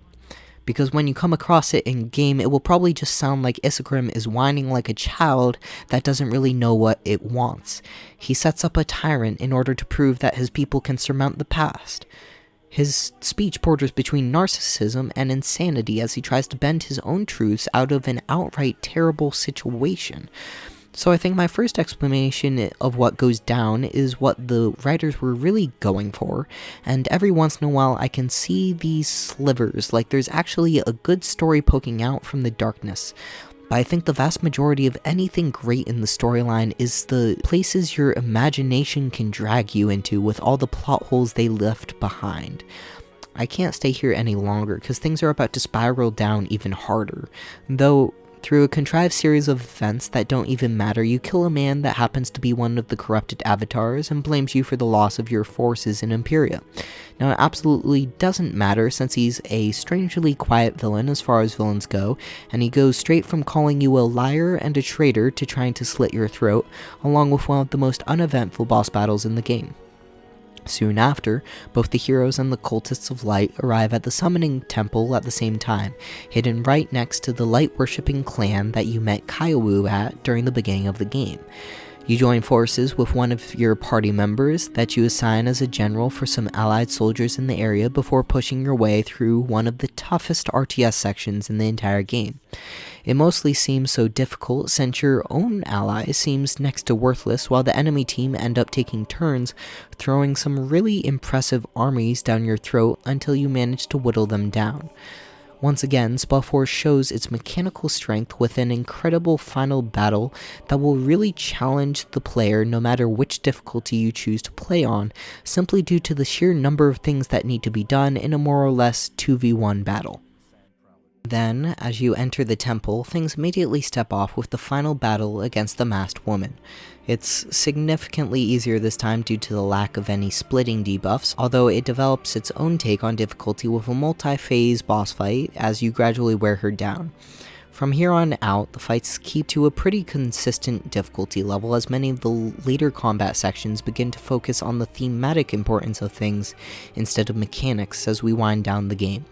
Regardless, we never actually get to know who the masked woman ever was, and based upon the lack of any development behind her character, I doubt a solid answer would make a difference. Instead, her death focuses on the nature of the corrupted, since she so firmly believes that another will rise to take their place whenever they fill their task, either through death or imprisonment in the case of Isegrim. Shortly after, the heroes find the soul harvester that was gathering energy to release the god of light, and what could have been the end of our journey. Instead, Wraith decides to betray your group by activating the device and becoming a corrupted, as he tried to bargain with the god of light for a chance to bring his dead wife and child back to life. Wraith gave this god the entire world for the bare chance of saving the two people he loved most. Soon after this, he dies by your side, content in the knowledge that his new god can simply remake him by his loved one's side, because the god of light is being revealed to be a creature of equal parts death and rebirth at the same time, like a giant cosmic restart button that happens to trigger once every couple thousand years, and the despair of life starts to become too much to handle. But as you stare into the yawning portal, your small group of heroes puts in one last Hail Mary to confront the God of Light in his own realm and stop the end of your own world. What this actually amounts to in practice is a series of minigames where you take on a wave defense battle, an army customization scenario, and a final boss rush with a half-dozen notable characters from throughout the expansion. It's also out of place, like the rudimentary setups for future custom game systems that only happen to work out due to the dreamlike nature of this alternate universe. I'm probably better off not thinking about the connotations about where this might be in time and space right now, as we finally get the chance to learn about the memories locked deep within Erev's subconscious. You were an ambitious general, faced with a war against the orcs that might take 10 years or more to resolve at the current pace that you had been making, so you set a trap. A rumor of a vast treasury set below a nearby village, ripe for the pillaging and just the right type of bait to bring the orcish army out of hiding. But they arrived just a little bit early. Instead of setting an ambush for the orcs, things got turned around and a large portion of your forces were slain in cold blood before you were ever able to muster the true power at your command. Or at least that's what I think they said went down. The logistics of Erev's plan were never sound in nature, leaving me just as confused as the MC how things ended up going so poorly. But the main point of the memory is the fact that you gambled with people's lives and they ended up paying the price. You can try and manipulate the tone that your MC uses during the dialogue sequences as your memory avatar talks with the God of Light, but the higher being will always act as though this was a grave mistake to a moral question. So now that you're deep within an alternate universe conversing with a god you really can't hope to defeat, he finally gives you the same option that Wraith took only a few minutes ago. Leave this doomed land behind to enter a new reality where you never made the fateful mistake back in Imperia, or accept the consequences of your actions as truth and share the same fate as your quickly disappearing world. If there was ever a way to make your video game try and tackle some complicated themes and topics, then throwing your characters into a temple of the gods probably isn't the way to do it. Even when a game manages to do this well, like in Pillars of Eternity, it's incredibly hard to keep the player's focus in the right place when you're transported to a pseudo-dream realm. So while it does manage to link the aesthetics of the game world to the narrative themes going on in the background, it also pulls the player into a completely different situation than they've been used to for the last dozen hours. No matter how fun or interesting this handful of minigames they throw at you may be, the 30 minutes of gameplay you spend in the Dream Realm ends up feeling like a separate experience from the rest of the game, isolating the narrative consequence from anything that's already been built up. You only get to know that the real world is falling down in your absence because that's what the characters around you are saying, but we never get to see it. Instead, the game throws us headlong into a philosophical debate on the ability of man to redeem himself. Do you believe that Erev deserves to share the same fate as their soldiers did, trapped, confused, and misinformed, or should the hero of this tale live another day to make good on any crimes that they may have committed in the past, to repent before the God of Light? But what is most fascinating about this entire situation is the fact that the developers chose a right and a wrong decision for the final choice. If you choose to take Erev into an alternate universe where they never made the mistake that brought them to this point in time, the game just ends. Credits roll, no epilogue, no explanation, it's just your typical fail-state ending for a game. But if you choose to accept your fate, take responsibility for your action, and fade with the passing of your world, then the story continues. We're back in Greyfell Keep after you've woken from a several week-long coma. The world hasn't ended, and it appears that the God of Light spit both you and your companions out of the dream world following your willingness to die for a broken universe. It was always alluded to that the God of Light exists because humans will it into existence out of their own despair and suicidal intentions, so perhaps your refusal to join the God's plan was enough to will it out of existence in much the same way. The waters start to get a little muddy when you take into account the differences between the God of Light and the spectral abomination we fought during the war with Locane. Like, are they in fact the same being at all? For the first God of Light claimed to be a creator, yet sought only to destroy, while the second God of Light claimed its nature was destruction, despite its capability to create. So much has changed about the villain between the two campaigns that I genuinely cannot believe that they're the same extraplanar being. One was a demon abomination that you had to put down with sword and fire, while the second one tested players with questions of faith and purpose. So now that we've taken the dark path and emerged from the other side unscathed, most of the world around us remains unharmed. Perhaps it was only those who wanted to change the past or go to a better place that lost their lives to this creature, those that had already forsaken the world in every way but the physical detachment from life itself. But really, where does this leave us? Wraith is rumored to have returned to the land and now wanders the wastes in pilgrimage. Isengrim betrayed his own people for the sake of a social study, and yet the most they can do to him is imprisonment, both of which are because these characters are fated to one day become the circle mages that will cause the congregation. Otherwise, all of the new characters, like the Mass Woman and Erev, are more or less destined to be put to sleep after some period of time, like simple tools meant for a short story. See, the problem with a Spellforce 3 story up until this point is that the writers seem to be adhering to a consistent timeline for the lore without really getting it.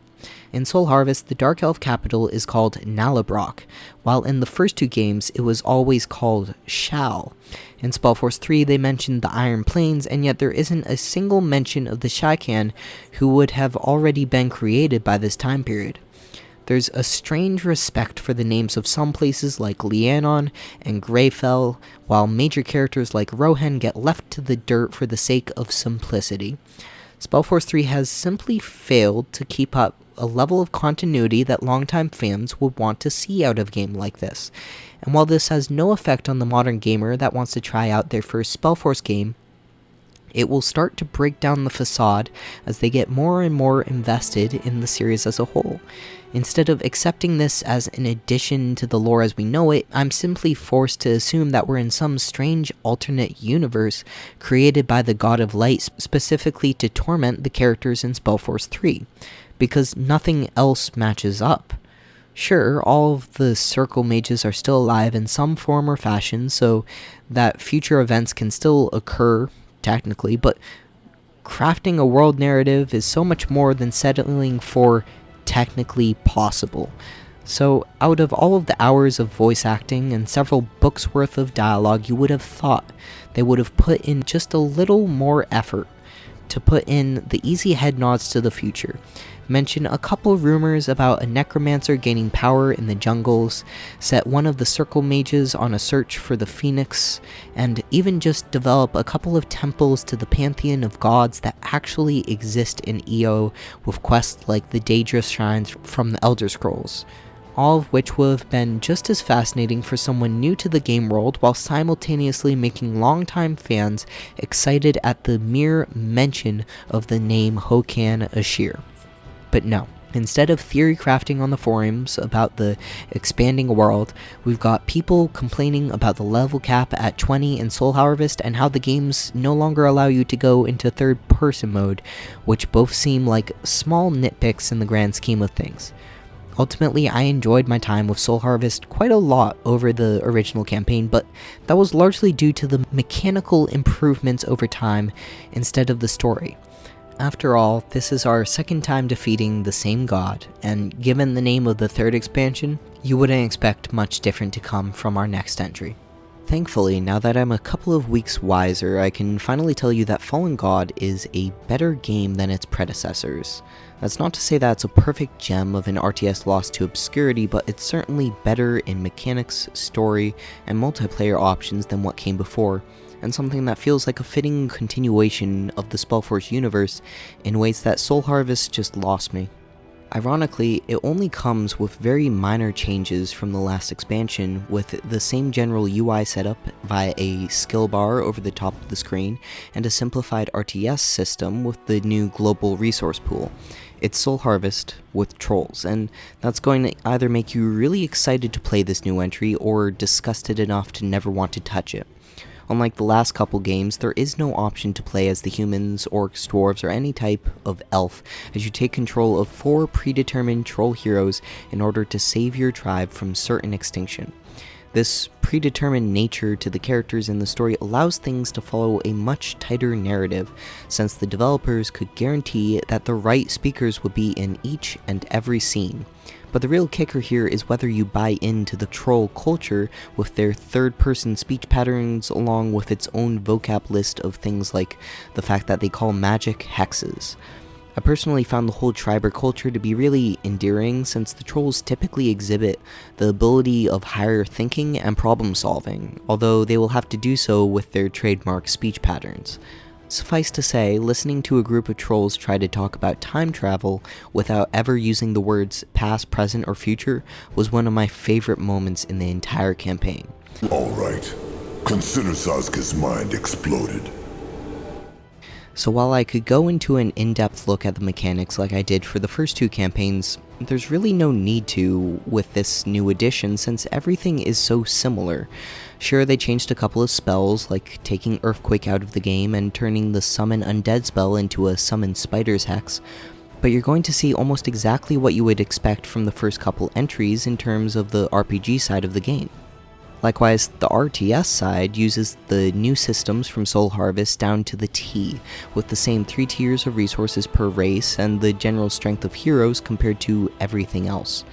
No, the only notable changes mechanically are the introduction of a crafting system during the campaign story and the unique unit promotion style for the troll race.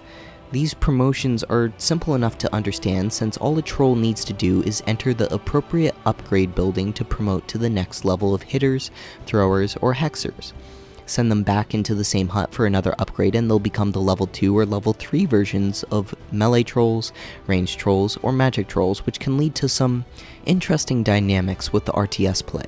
Since you can send trolls back through the different schools of training, it's really easy to change your army from one style to another at a moment's notice to counter an air raid or something of that nature.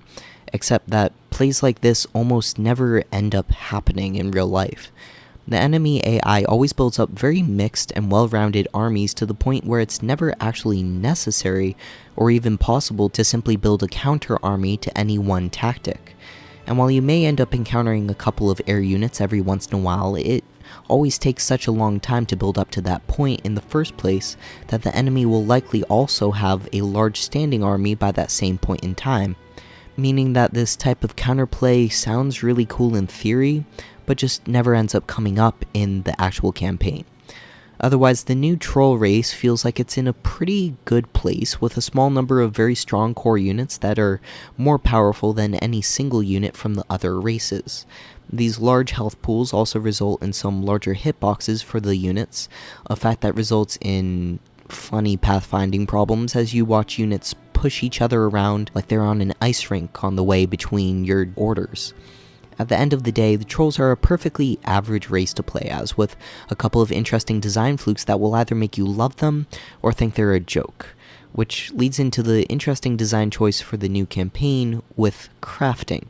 Supposedly the trolls are too large to fit into the armor sets more typical for other races, so instead they're forced to scrap whatever gear you find along the journey before throwing it all together into something that can pass as an upgrade. It's a cool theory as you smelt down the epic quality gear for better resources to eventually put together your own high quality sets for the trolls, except for the fact that it doesn't end up happening all that often. During the beginning of the game, when you might have the most to gain from small incremental upgrades as new items unlock at the crafter,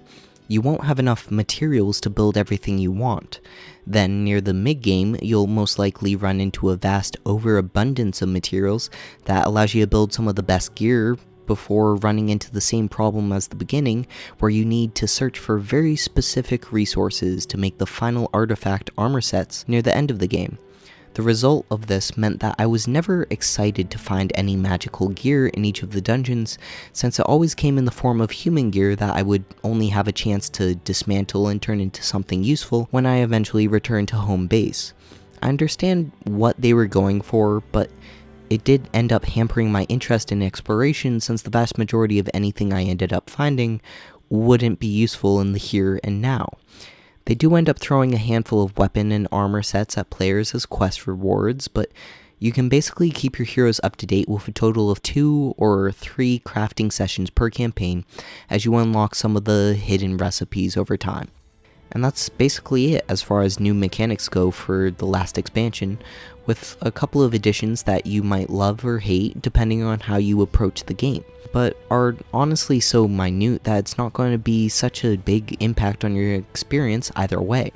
Instead, almost all of the development time seems to have gone into a fun and robust campaign that might last between 10 to 20 hours depending on which difficulty you end up tackling. Before I end up going into the details on the storyline and basically spoil everything important to the plotline, I'd honestly recommend playing through this campaign yourself. The joy of the expansion really shines through in its storyline, with several plot points that surprised and affected me on an emotional level that none of the prior Spellforce 3 storylines could ever really achieve. So the TLDR for this section is that I absolutely loved the campaign, and I think it's really worth showing other people the 2 unique factors that allowed Fallen God to make me feel this way that the other campaigns just weren't able to do. First off, the troll culture was really interesting to me as you not only learn what feels like another language, but also a different manner of thought. It's the simple things like the fact that the trolls don't practice monogamy with their mates, and yet are more than willing to forge a bond that they call a trusted one, which serves as more of a blood brother type of system. But instead of ever straight up explaining how this trusted one system works, we get to see trolls forge new bonds by giving each other gifts, witness the despair and suicidal intentions of trolls that have lost their trusted ones, feel the betrayal as certain trusted ones commit treason and are abandoned by their blood brothers, and even a couple of events that display the level of sacrifice that any one troll is willing to suffer for their friends.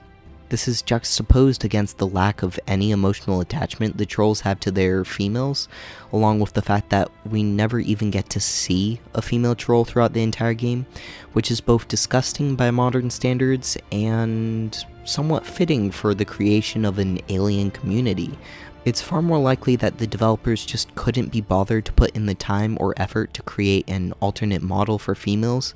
or even figure out how that entire anatomical system might work, but it's still a very noticeable exclusion considering how often the trolls bring up references to the does of the tribe.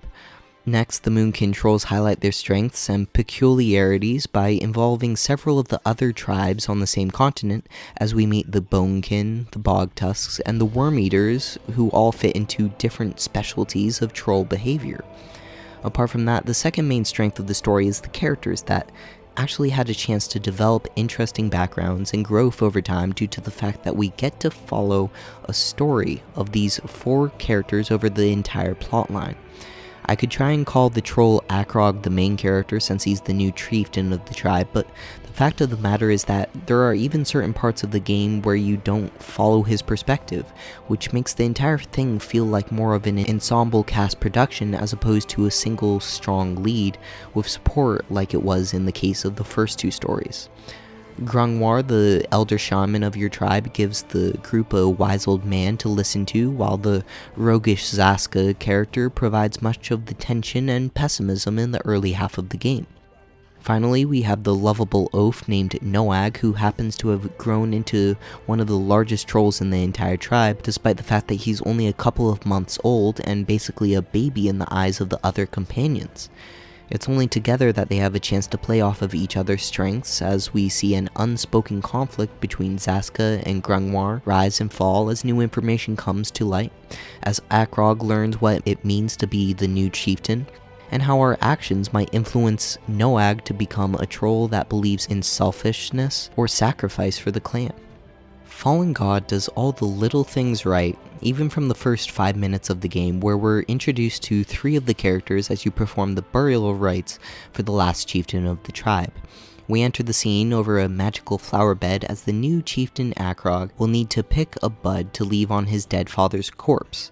Then the importance of the troll god named Mugwa is immediately introduced to the story as Grungwar and Zaska fight over the religious sanctity of picking a second bud for the well-being of the tribe. Will you forsake the old traditions or honor the ways of the troll gods?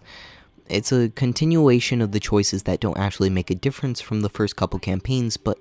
this time it felt like it actually had a purpose to introduce just a little bit of exposition for the tribe into the story.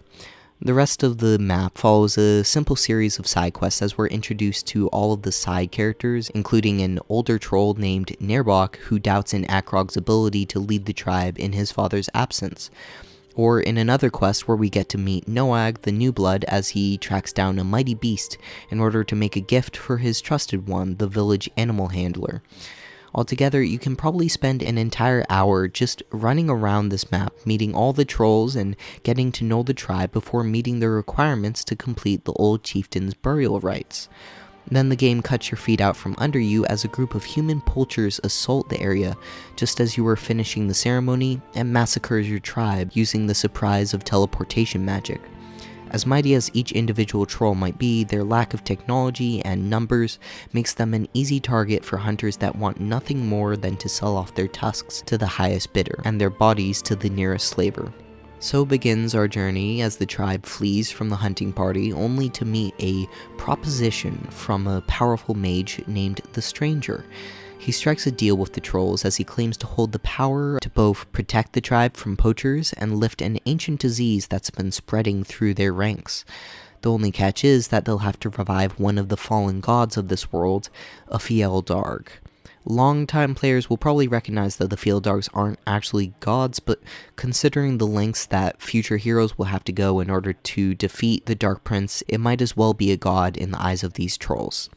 Either way, the Moonkin tribe ends up running into a group of Bogkin trolls, which will be the foundation of any ranged troll units that you make throughout the rest of the game, as you join forces and fight your way through a group of orcish slavers on the way to the Dark God's temple. They do a similar thing with this level as we saw during the Dwarven intro, where you're given a bridge that you don't have to rebuild until you're ready to face the enemy, and this is largely just a nice tutorial level in order to get you used to actually playing the new race. Things really start to open up to the larger narrative as you finally make it into the temple and find the resting place for the torso of the Fjeldarg, along with a series of 4 portals to other temples where the other parts of his body are stored. The rest of the storyline will follow your journey to acquire a key to each of the 4 portals and reassemble the body of this god so that the stranger might eventually resurrect him for the benefit of the tribe. If you're intrigued by this masked companion and his voice that sounds astoundingly familiar, the fact that he's a dark elf should basically give away just about who he really is. Regardless, the keys to these 4 portals are at least somewhat interesting since they contain the echoes of certain emotions in order to unlock each doorway. The first one is easy enough to use the essence of slowness to make your way into the Temple of Heroth and recover the first arm, but the next couple, as you track down cruelty, cowardice, knowledge, and despair, are just a little bit harder to find as you track them down all across the new continent. As you might have already noticed, almost all of the maps in the new expansion end up using some form of the tropical biome, which does a decent job of creating some visual distinction between this expansion and the others, even if it's not really my personal cup of tea. Thankfully, it does a good job near the midpoint in the game of introducing you to some alternate looking areas like the desert villages and red wastes that we'll end up exploring in the next couple of quests.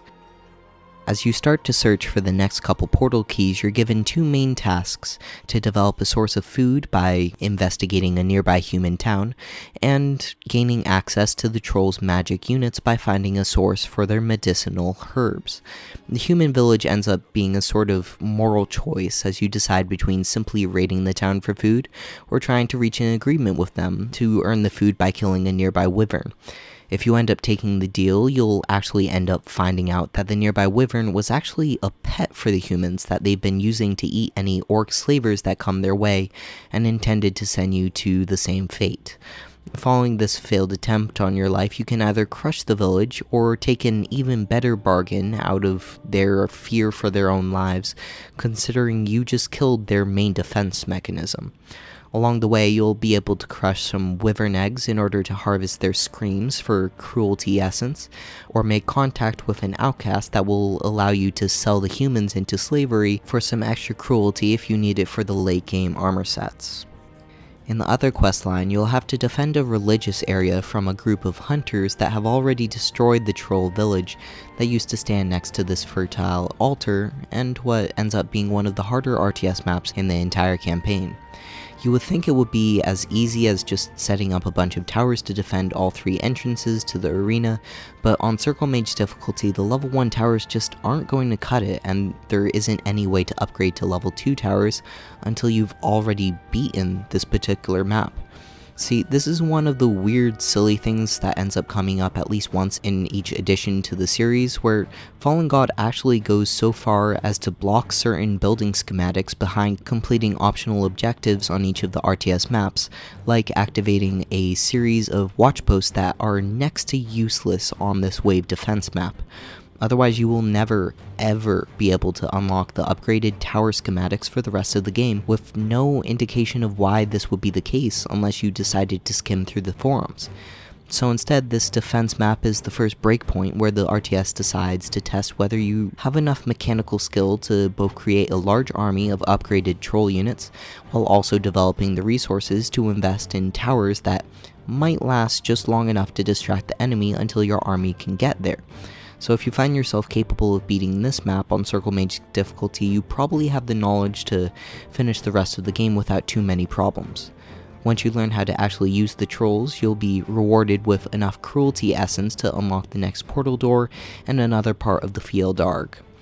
These temple sections are actually some pretty fun dungeons to make your way through as you encounter explosive barrel puzzles, color-based password doors, electricity locks, and even time travel that makes each of these interlude sections really fun to progress through in addition to all the monsters that inhabit the areas. The bosses are hit or miss, with some that were incredibly challenging, while others felt like an absolute joke, along with several chances to simply skip the boss fight entirely if you follow a certain chain of optional events. As you leave the second temple trip with the Fjelldarg part, you'll re-emerge into the tribal camp to find out that most of the hunters have gone missing following a war party led by your reluctant subordinate, Nerbok. Despite his lack of faith in Akrog's skills, the chieftain has largely left control of the tribe to Nerbok whenever Akrog is busy within the temple depths. So when the second in command heard about some Orcish scouting parties in the area, they end up leaving camp in order to keep your location a secret.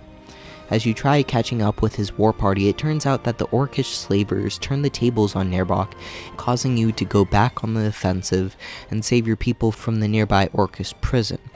Along this escape attempt, you'll end up joining forces with the Bogtusk prisoners and the Bonekin in the area before you can eventually get evidence about where to find Nerbok. This starts a choice between an RPG map and an RTS map, where the other one will become easier after you do the one that you want to do first, all of which results in you chasing off the main brunt of the Orcish slavers. Once you make your way through the RPG section, we find out that Nerbok was actually a traitor to the clan who tried to sell out his people for the chance to become an independent tribe within the larger Orcish army instead of outright slaves. It's not exactly a terrible choice to make, since he was just trying to do what was best for the clan, but the fact that he never involved the rest of the tribal leadership in the choice is what makes it such a betrayal for his people on the whole. Grungwar especially ends up feeling like this was a line that should not have been crossed, and so he breaks his trusted one bond with Nerbok despite the laws of tradition. Akrog is given the final choice whether to execute the fallen elder or take him back to the tribe in shackles as you try to surmount your savage nature, which would be a fine moral choice if it weren't for the bugged nature of its execution. After sparing Nerbok, I quickly discovered that I could still interact with his body, which I assumed meant either talking or putting him in chains, but the interaction instead caused Arbok to deliver the final blow on the traitor and even loot his corpse afterwards. Despite this, the game acted like my decision to spare the man was the final result of the quest, so Nerbok ended up showing up a couple more times in my playthrough when I otherwise should have killed off his character by pure mistake. So while Fallen God inherits a lot of the best aspects from the campaigns that came before, it's not without its own bugs, problems, and story breaks that are mostly easy to ignore other than this instance. Nerbok's helmet ends up holding the essence of cowardice that wins you the entrance to the third temple gate and the next piece of the Fjelldarg, but what follows is a quick journey into the Dwarven lands to ask their Elder Dragon for a scale of knowledge and the last gate key. Of course it ends up going badly as the dwarves refuse your good intentions and Noag the Young crushes their emissary like a little bug, leading to one of my favorite RTS maps in the game. Instead of the typical one-on-one gameplay from the rest of the campaign, this map actually pits you against 4 Dwarven AI that will all send separate raiding parties against your camps. As such, the hyper-aggressive approach to the RTS that I generally follow ended up coming in handy as you try to overwhelm the Dwarven bases one by one before they can send their airborne raiding parties around the backside of your army. Then, the map follows this up with a series of 2 boss fights against the ancient undead dwarf that this Tig was basically worshipping, as well as the dragon whose magic blood the dwarves were siphoning in order to keep their oracle alive in the first place. Altogether, I ended up getting some real Overlord vibes from the races of good in this campaign, as the humans are poachers, the orcs are slavers, the dwarves are zealots, and the villagers try to feed you to their pet dragon. Like, you are definitely not gonna find anyone on the side of the trolls in this story other than the stranger. Talking about him, you use the dragon scale along with some convenient Deus Ex Machina that comes up with every Spellforce campaign in order to enter the final temple and complete the Field Darg's body. This marks the real climax in the game, as it appears like the human poachers and the orcish slavers have joined forces to double team your tribe, with your only true hope coming from the power of the Field Darg. This is the big choice that everything else was leading up to, as you finally put together the Field Darg and the stranger attempts to resurrect it from the dead. It turns out that the body has been weakened by the passage of time, and while the entity remains just as strong as it once was, the body is no longer capable of melding back together, so it instead asks to inhabit the body of poor little Noag. The thing is, I think the game will really manage to make most people care about Noag's character, as it never feels like you're interacting with the several meter tall behemoth that you see on screen, and instead interprets his character like the equivalent to a 5-year-old child with all the naivete and innocence of a newborn. Added to this is the fact that Noag happens to be the only true-blooded troll left in existence, the saving grace for the long-term strength of the troll bloodline, like a prize-winning stallion waiting to be bred. But the fact of the matter is, you don't really get to make this choice for yourself, or in a way, you already have. As we progress through the game, Noag has developed his personality dependent on the way you act around him. Encourage him to be a gentle troll who values the tribe, and he will take the Field Darg's bargain whether or not you're willing to risk his life. Or if you teach him to value the individual and the strength to survive on one's own, he will reject the bargain no matter how important it might be to the tribe. As such, the final choice isn't really a single option, but instead the culmination of all your actions up until this point. And this sounds pretty cool when you might assume that it would lead to 2 different final missions with some epic RTS battles under different circumstances, except that a refusal of the Field Darg will only result in a boss battle after he takes over the body of Gangwar in his old age and weakness. It's not necessarily a bad boss battle, but the fact that you will probably end up losing your only healing character as a result of him leaving the party would quickly make this ending a real struggle on the harder difficulties. As a result of this line of action, your remaining heroes end up abandoning the tribe in order to go and find the Bogtusk trolls and live out the rest of your days in a kind of bittersweet safety. In the case that Noag ends up taking the deal, things end up ramping up pretty hard, and you quickly chase down your tribe to take part in an epic 2v1 fight against the remaining orcs and humans in the area. Things are tense as you fend off human attacks from behind their magical force field while conquering the orcish tribes to the east and eventually fulfilling the ritual meant to give the Field Darg enough power to create a new body. The ritual will require you to literally fill the crater with the blood of your enemies, and the game will certainly make you work for it as you fight off several full-size armies at a time across the entire map and just about try to eke out a decent chance of survival. You're finally rewarded for this effort with a Titan unit via the Field Darg that will smash through the remaining humans and give you the win in an otherwise tense battle. Your mileage might vary depending on how well your chosen difficulty level matches your skill, but for me, this was epic. All of the Spellforce campaigns feel like they really ramp up the difficulty in the last couple RTS sections of each journey, and this one was no letdown as it felt like I had well and truly mastered the game by the time I saw the ending credits at the conclusion of this map. All the supporting characters join your army in one last battle, and their death throes play out over the jungle landscape as you lose each super unit one by one along the way to victory, as you start to lose hope only to unleash the power of a fallen god. It's an absolutely fantastic end to a fantastic storyline that I'm glad to see instead of the alternative where all you get is basically a final boss battle. So after this final RTS map for the game, the Fallen God basically unleashes his power to cure the plague affecting the trolls, along with giving a suitably evil speech where he encourages them to take what they want by proving their superiority over the other races instead of wallowing in despair, until the stranger uses his last chance to sap the soul of the Field Darg with the Soul Harvester. You'll soon learn that the stranger is actually Wraith Skadar, who was in the area at the behest of the Circle in order to search for the Field Darg with the goal of trapping its powers. So presumably he's back in the good graces after the betrayal he did during the last expansion. Otherwise, the plotline with Wraith is kind of dropped off the side of a cliff as both parties go their separate ways following the end of your bargain with the man. Plot threads that will presumably get picked up in the future additions to the series, although it could just as well mean the end of Spellforce 3 since the link is starting to get tenuous between expansions. Following your success with the Field Darg, the Trolls take their fate into their own hands and settle in the southern swamps of the continent with the first permanent city in Troll history. It's all so much better than any of the endings that came before, as you get one last chance to reminisce with your companions throughout the journey, you get to talk with all the side characters during a grand speech, and you get to watch an epilogue slideshow that gives us some resolution to the lives of Akrog, the Great Chieftain, Gungwar, the shaman that would pass with old age, and Zaska, who disappears into the nearby swamps to live as a hermit. And finally, we get to pay homage to Noag, who fell in service to the greater tribe so that his family might live to see another day.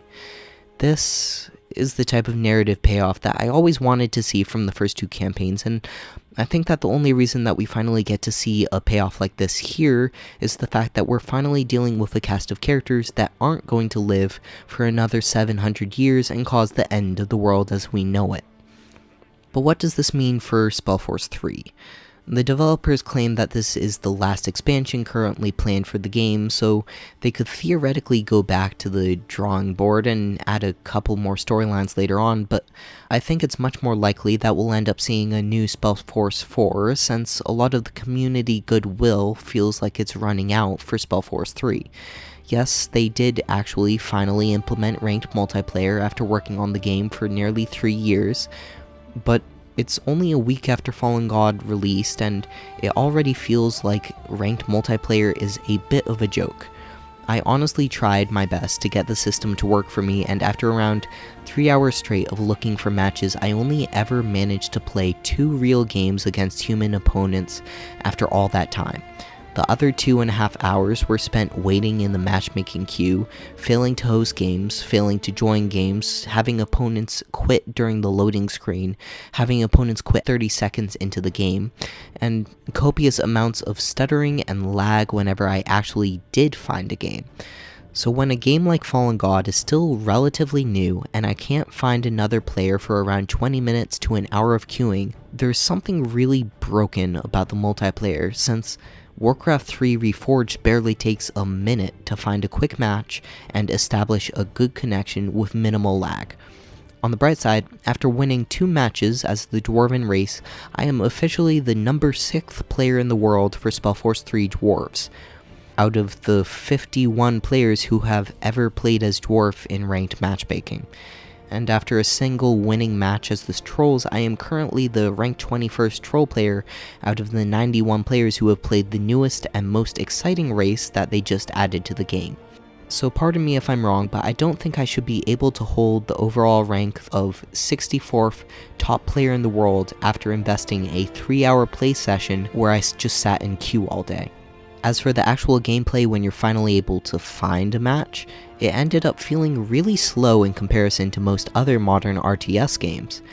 It might have been because I am simply inexperienced with the skirmish play here, but it would take me upwards of 20 minutes to even start to tech up to tier 2, since the vast majority of my early resources were always spent expanding as fast as I could. The sheer cost of buildings is so oppressive to the early game flow that I would have to spend several minutes just waiting for resources to come in before I could start building anything else. Add to this the fact that the building repair speed is incredibly fast while costing very few resources, and you suddenly have a very slow-paced, macro-heavy game that will drag out past the 30-minute mark despite the fact that somebody probably won depending on how fast they were able to expand in the first 5 minutes and get that snowball rolling. So yeah, I haven't played enough games to actually have a definitive review on the multiplayer, but as the ranked 6th Dwarven player in the world, I can assure you that the actual matchmaking system is just not up to snuff for a modern RTS. And will they ever come back to fix their infrastructure and make it feel less broken? Maybe, after they've gotten around to refurbishing the old campaigns for use in the new system, because that promise still hasn't been met yet either. My expectations are low for the overarching systems like the campaign remakes, but the fact that the campaign screen has the header not installed over the old campaigns instead of not yet available seems like a blatant misrepresentation of the product. If I only chose to assess the game on its campaign value, then Spellforce 3 is without a doubt one of the most impressive entries to the RTS landscape in the last couple years. But instead, I feel like I keep getting dragged into depressing stories about misinformation, faulty systems, and the general abandonment of the early lore. All of which comes together to make this my favorite new hero-based RTS game without cover mechanics in the last 3 years. Because from what I can tell, this is the only hero-based RTS game without cover mechanics in the last 3 years. So here I am, left at the end of a several hundred hour-long journey as I tackled the Spellforce series from beginning to end, with a ravenous hunger for what the series could have been and what it might still become with time. And however much I might be disappointed in the Spellforce 3 experience as a whole, I think it's because it's just a few hairs short from surpassing even the Blizzard standards for what RTS used to be. A grand adventure with high stakes, gods and dragons, plots and subplots, RPG and RTS mechanics blended in such a way that one cannot be separated from the other. I loved Spellforce 3 for what it was when it first came out, along with all the mechanical improvements from Soul Harvest and the narrative improvements from Fallen God, so much so that I will continue to follow the series despite any of the hiccups it has run into along the way. Because when it comes to hero-based RTS, there just really aren't any other options now, are there? So before I send you off with some bloopers, I like to put some recommendations at the tail end for each of my videos, highlighting some of my favorite YouTubers that you might also end up enjoying. For some of the best coverage of the Spellforce 3 games, check out Worth a Buy and his reviews for some short and concise content, unlike what I usually end up creating. Otherwise, I've been watching a lot of videos by LaserZ and his coverage for Assassin's Creed Valhalla, which I'm somewhat interested in doing a video for, despite the fact that I'm having weird problems even launching the game on my PC. As far as long-term projects for the channel, I certainly want to do some coverage for World of Warcraft Shadowlands and Cyberpunk as they come out over the next month or so, if you're interested in subscribing in order to see those videos as they come out. Otherwise, leave a like and a comment for anything you think I should improve on or change about my critique style, since I always end up reading any comments that come in over time. Until then, I hope that you have a fantastic day, week, or month until we have a chance to meet again, and thank you for watching. But the game is not optimized very well. There was one instance in the second half of the game where I attacked moved my party into an enemy. Find enough gear to fully equip every character in your party if you only fought planes. The barracks need workers in order to operate, and you'll... Planes! Experience, you're going to be sadly mistaken. Ew. Of some random name. Oops. Had the elves sent at your base while you were dealing with... nope. If you ever happen to lose all the... fuck. Then over the course of the years, this promise grows over... This promise is growing ever more sour, mixing up where you get all the abilities, like putting the earthquake skill in the nope. Break. As far as all the skill trees go, is that right? The fact that you have to add in these mechanics while also that can create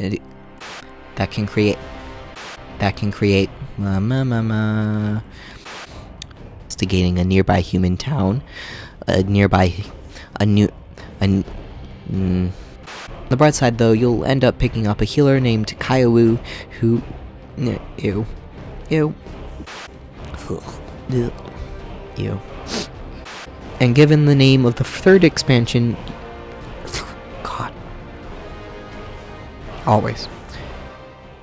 Those bloopers should have been the end of this video, but the Spellforce 3 developers just released an update that stripped multiplayer out of the Fallen God standalone expansion, since they just couldn't find a way to make it work in the Steam network system, which is an insane problem to run into, considering that this is one of the only games on Steam that made DLCs act like separate games from their original release. But what this means is that Fallen God technically doesn't even have a multiplayer mode yet again.